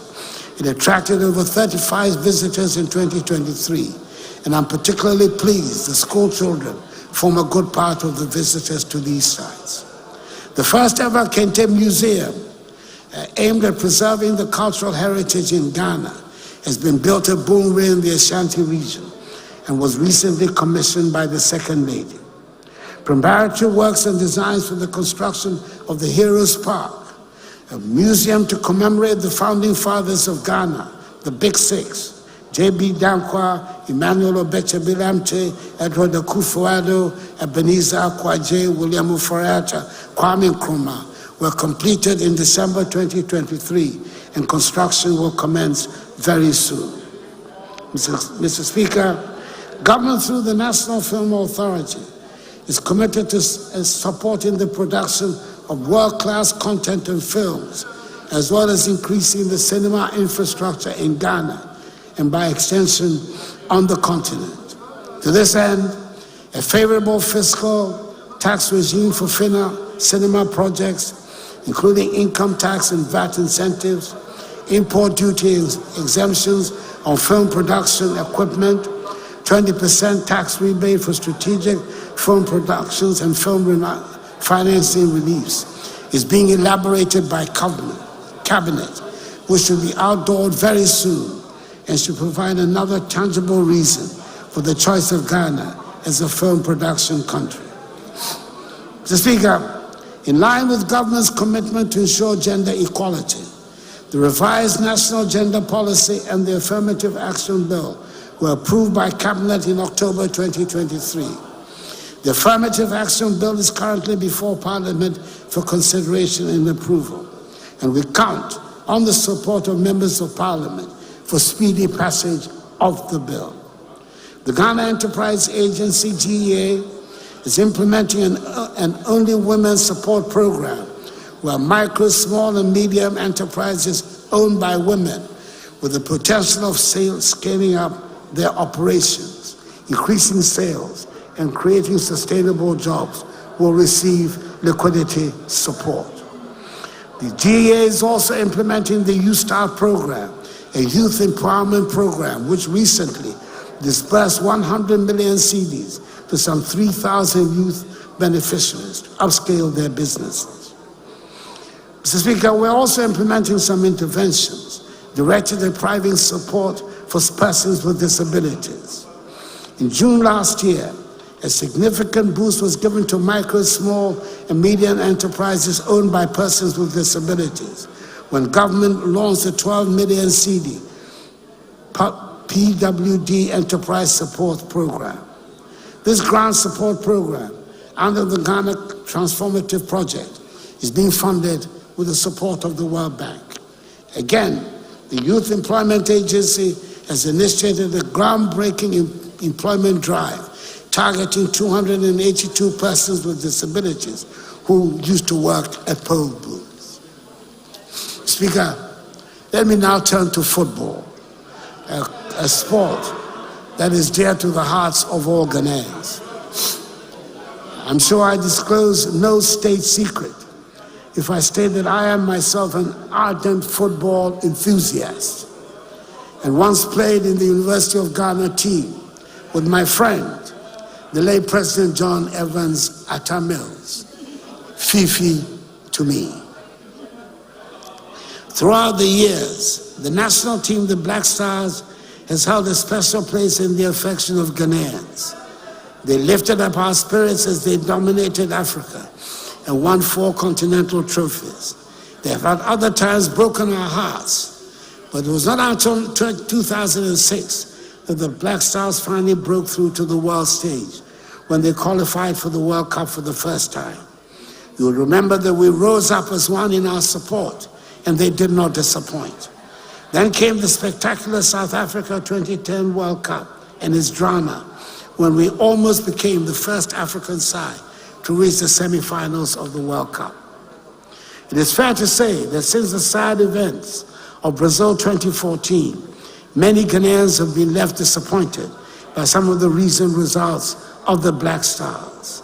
Their various attempts have been made to revive the fortunes of the national team and rebuild the enthusiasm of the people with varying degrees of success. The recent AFCON in Cote d'Ivoire was probably the nadir of the performance of Black Stars and has left the nation saddened. However, I am quite certain that the young men and the technical handlers would themselves have wanted to make our nation proud. And I believe that the captain, Andre Dede Ayew, meant every word when he rendered heartfelt apologies on behalf of his teammates to all Ghanaians for the team's early exit. Speaker, I believe it is time for us to take a long-term, far-sighted approach to correct what has gone wrong. It is time to return to scouting, grooming, and developing talent at the grassroots level under a presidential policy on football that I intend to unveil very soon. The School Sports Department of the Ministry of Education will work hand in hand with the Ministry of Youth and Sports in collaboration and synergy with the Ghana Football Association to build district, regional, and national juvenile teams for both girls and boys. The more than 150 AstroTurf pitches constructed throughout the country under this administration provide the foundational facilities to make a start as we strive to provide more of them, which should see a steady progression of talent up the ladder from the junior juvenile teams to the senior sides based on merit and nothing else. A similar approach has been tried before under the 5-year football development plan led by the late Ben Kofi, initiated under the MPP administration of President J. Akufo-Addo. It was under this plan that talents such as Michael Essien, Sule Mutari, John Mensah, Derek Boateng, and later Asamoah Gyan and Stephen Appiah were discovered and nurtured. The results became evident to us and the world. It takes time, dedication, and patience. We cannot harvest where we have not planted and irrigated. I have no doubt at all that the Black Stars will rise and make us proud again. Mr. Speaker, the senior women's team, the Black Queens, who do not get half the attention the Black Stars get, have been performing quite creditably. They had gone for 10 matches without any loss until last December, and then when they lost narrowly to Namibia in the qualifying ground for the 2024 Women's African Cup of Nations. Even though they lost narrowly to Zambia in the first leg of the qualifiers for the 2024 Olympic Games, let us wish them well in the second leg to be played in Lusaka tomorrow. I hope they give us something to cheer about. Mr. Speaker, it gives me great pleasure to report that all the preparations are ready for Ghana to welcome sportsmen and women from around the continent to participate in the 13th edition of the African Games. It seems incredible, but this is the first time that Ghana will be hosting these games. It's taken a lot of courage to have persisted with the decision to host the games, especially when our financial problem came in the midst of the preparations. But I am glad we went ahead. The preparations are all complete, and I was excited and very pleased with what I saw at Botima when I went to commission the Games Village some 2 weeks ago. We have high-class sporting facilities which should serve us well long after the Games are over. Some of the events will take place at the University of Ghana Sports Stadium. It is worth noting that this is a facility started under former President J. Akufo-Addo and was abandoned by successor governments. I'm extremely proud that this project has been finished under my stewardship, not just because of the Games, but also because it has taken 75 years of existence for Legon, Ghana's premier university, to have a sports stadium. I urge all Ghanaians to make our visitors welcome and to patronize the Games and cheer on the participants. Mr. Speaker, this is the 7th time that I've appeared before this House as President to give an accounting of the state of our nation. Luckily for me, I know my way around the place, having spent 12 memorable years here as a member of Parliament. And therefore, even on the few occasions the sections of the House did not want to make me welcome, I was still able to manage. I have one more scheduled date with the House when I will be here to give an accounting of my time in office. By that time, my successor would have been elected. And we will be getting ready for the swearing-in ceremony. The elections will be held peacefully, and the candidate with credibility to take us on to a higher level will win. Let me wish all of us well in the elections on 7th December. Before then, a number of important tasks lie ahead of us, one of which will be commissioning the Nana Adjumani Prempeh I International Airport in Kumasi, and naming the recently commissioned airport in Tamale, the Yakubu Tali International Airport of Tamale. Mr. Speaker, we stumbled, but we are rising again. We were bruised, but we are healing. We have recovered our footing. We have dusted ourselves off. and now we face tomorrow with confidence. Every day we pray and hope that adversity may spare our families, our communities, and our dear nation. But should we be confronted by misfortune, we must face it like people with a proud history who fight and do not flee. Yenim kun, yenim jani. That is the Ghanaian spirit. That is our armor and our shield. This is our ethos. Let us believe in Ghana. I believe in Ghana. And may God bless our homeland, Ghana, and make her great and strong. I thank you for your attention.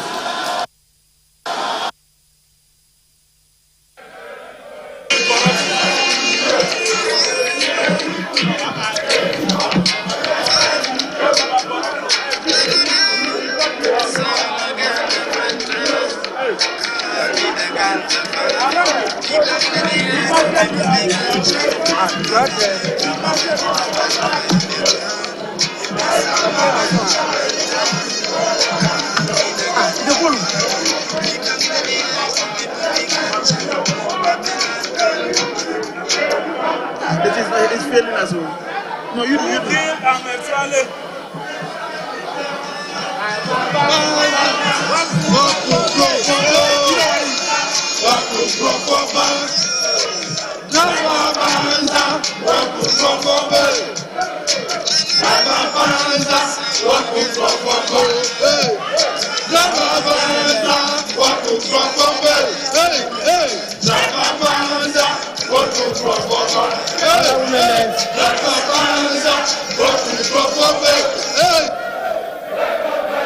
Honorable members, honorable members,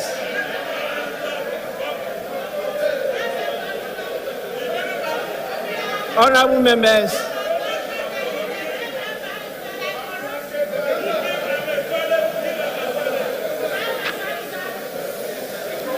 honorable members,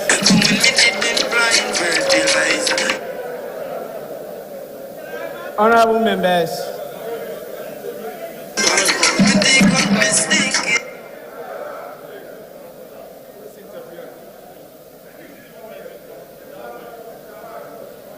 honorable members, I think it's proper and right for us to offer to our revered, distinguished guests for the delay in the commencement of today's proceedings. We have, and we owe it as a duty to let Ghanaians know and our audience why today there was a delay in the commencement of proceedings. And I would want to, on your behalf, also apologize to them for that delay.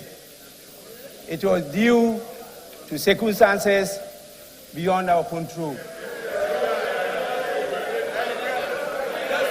Honorable members, we were compelled to attend to some debilitating constraints to the House, and that kept us an hour behind schedule, and I want to apologize for that delay. Honorable members,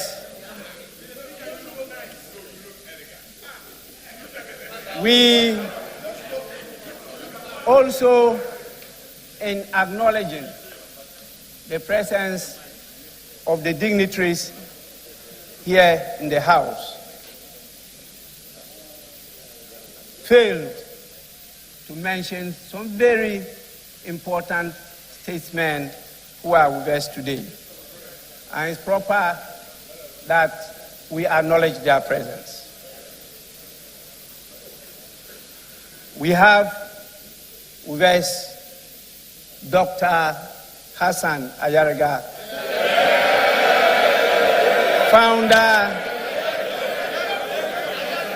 founder of All People's Congress.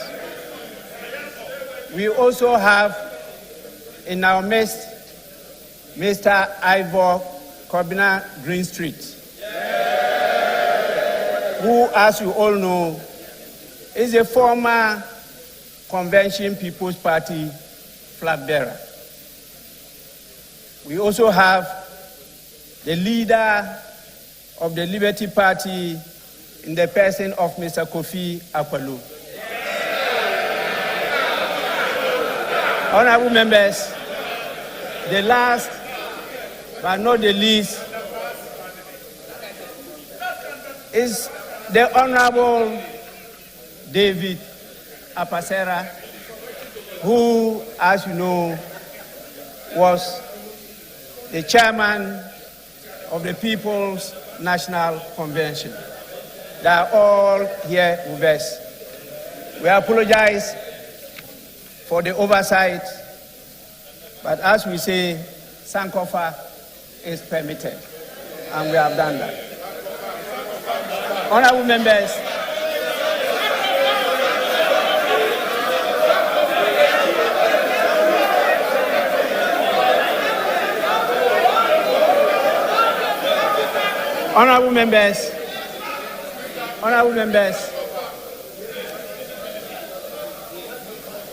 the Speaker is very vigilant.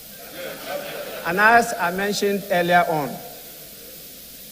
the ability to catch the eye of the Speaker includes good behavior.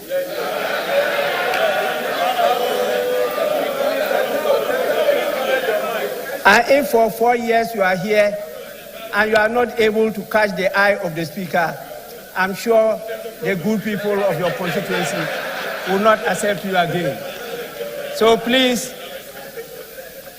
kindly abide by the code of conduct which you yourselves approved here on the floor of the House.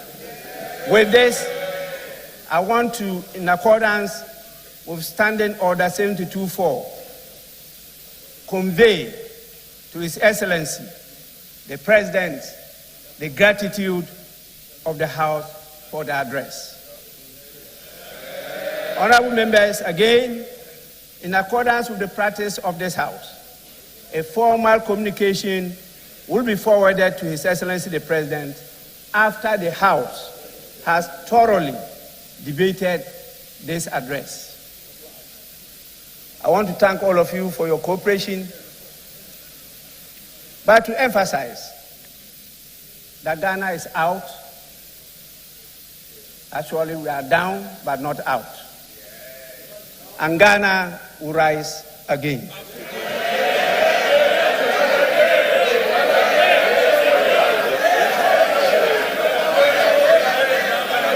Honorable members, on this note, honorable members, I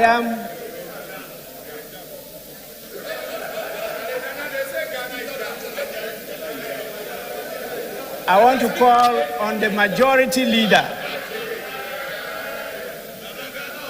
to indicate the nature of the business on the floor. I don't want to go direct to tell him that this is an indication for him to move for an adjournment of the session. I say I don't want to.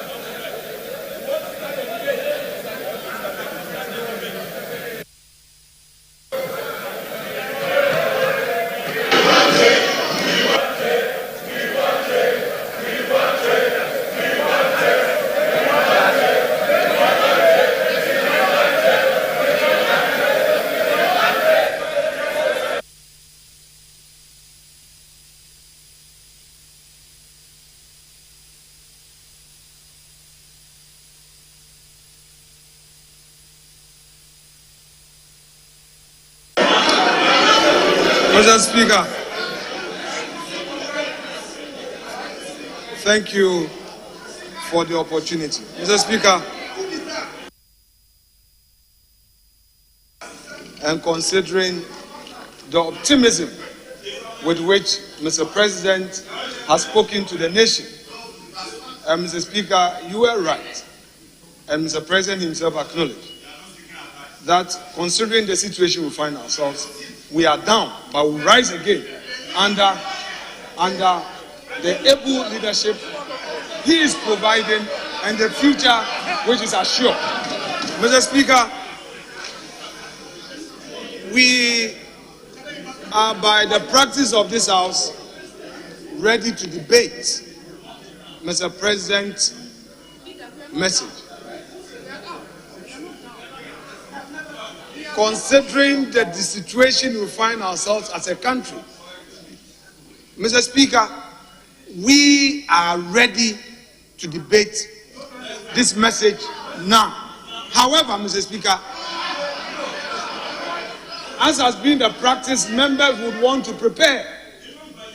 And I noticed that the minority leader was jotting down a lot of notes. I need to remind him that I have with me the 2014, 2013, and the 2016 State of the Nation address. And all of these were full of lamentations. So, Mr. Speaker, I don't know what he was actually jotting down. But if it was a debate he was preparing for, Mr. Speaker, I want to assure him that we will face him with this optimism and remind him of the lamentations of 2013, 2014, 2015, and 2016. Mr. Speaker, without more, I shall pray that this House be adjourned to tomorrow at 10 in the forenoon or soon thereafter. Mr. Speaker, I so move, and I urge my colleague to second the motion. That is a practice. He should second. He should just second. Today is not for debate. Mr. Speaker,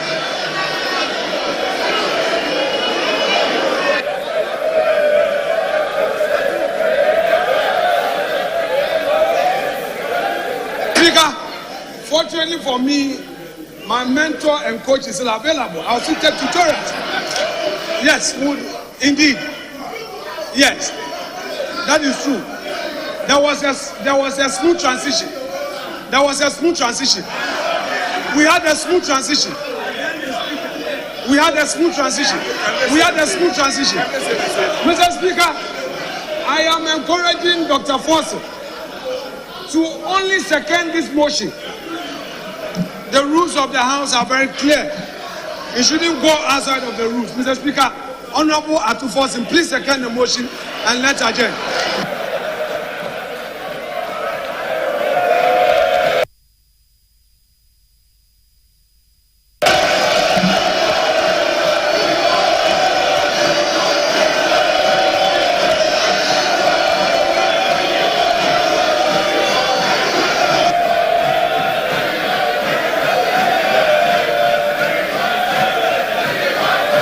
Honorable members, honorable members, honorable members, honorable members.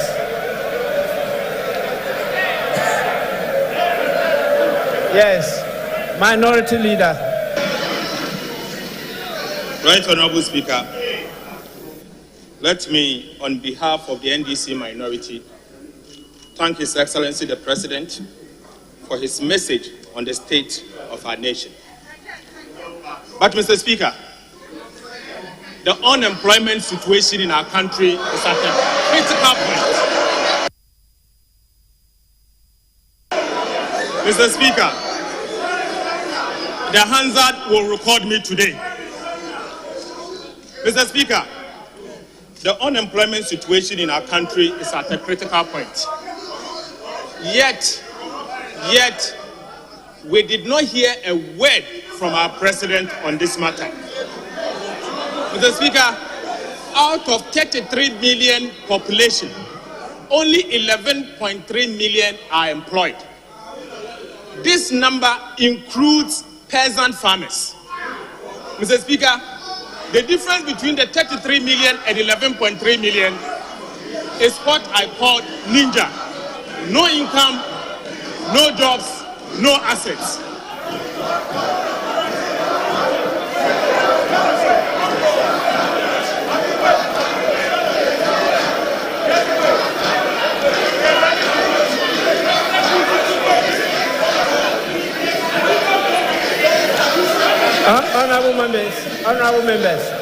Honorable members.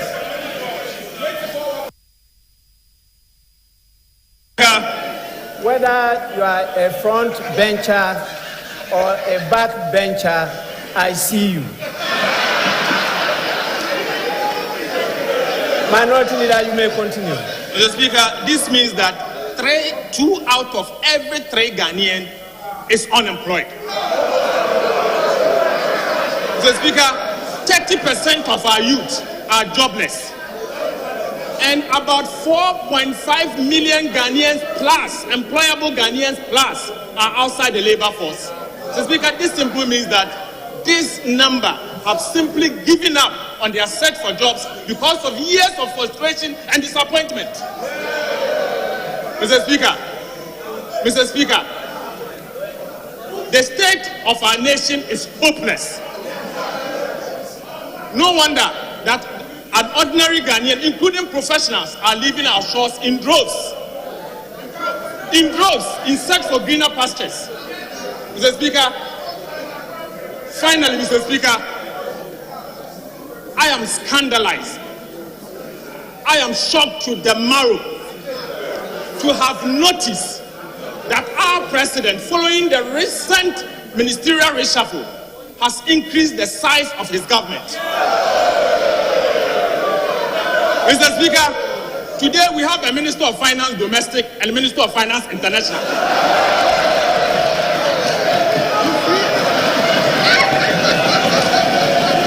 Honorable members.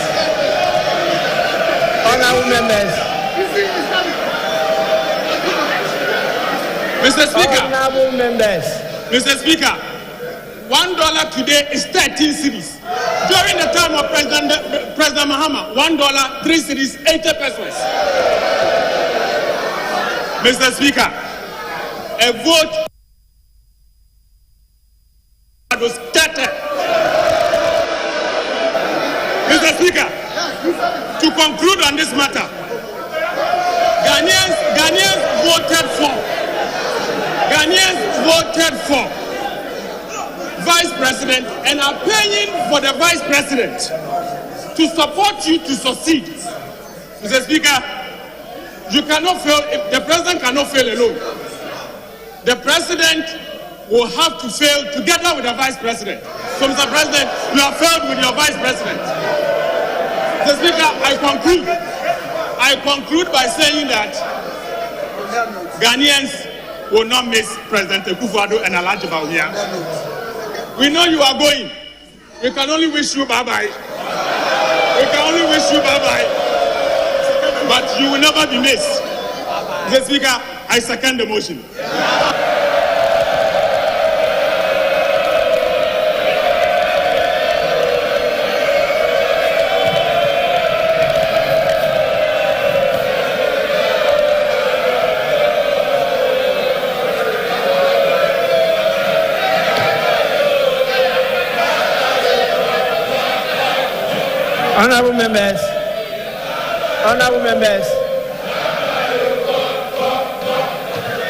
Honorable members, the motion has been moved and seconded. I now put the question. As many as are in favor of adjournment, say aye. As many as are against, say no.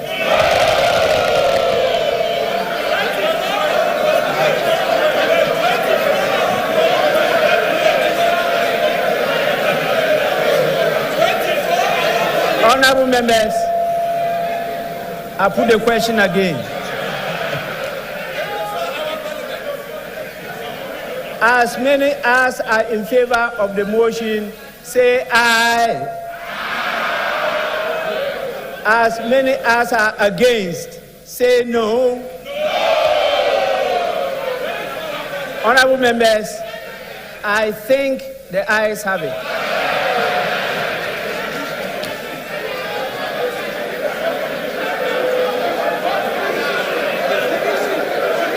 Honorable members, the ayes have it.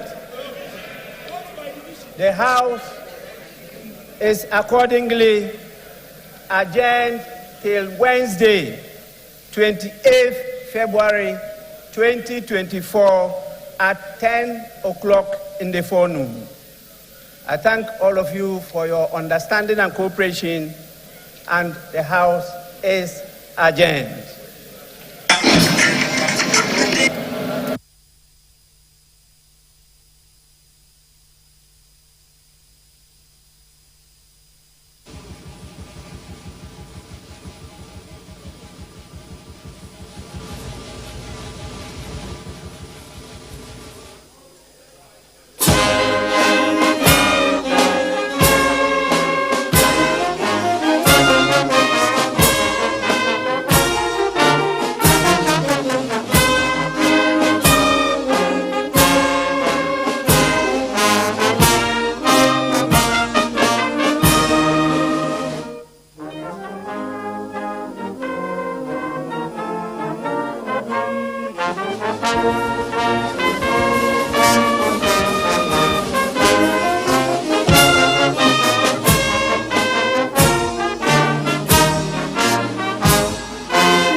it up.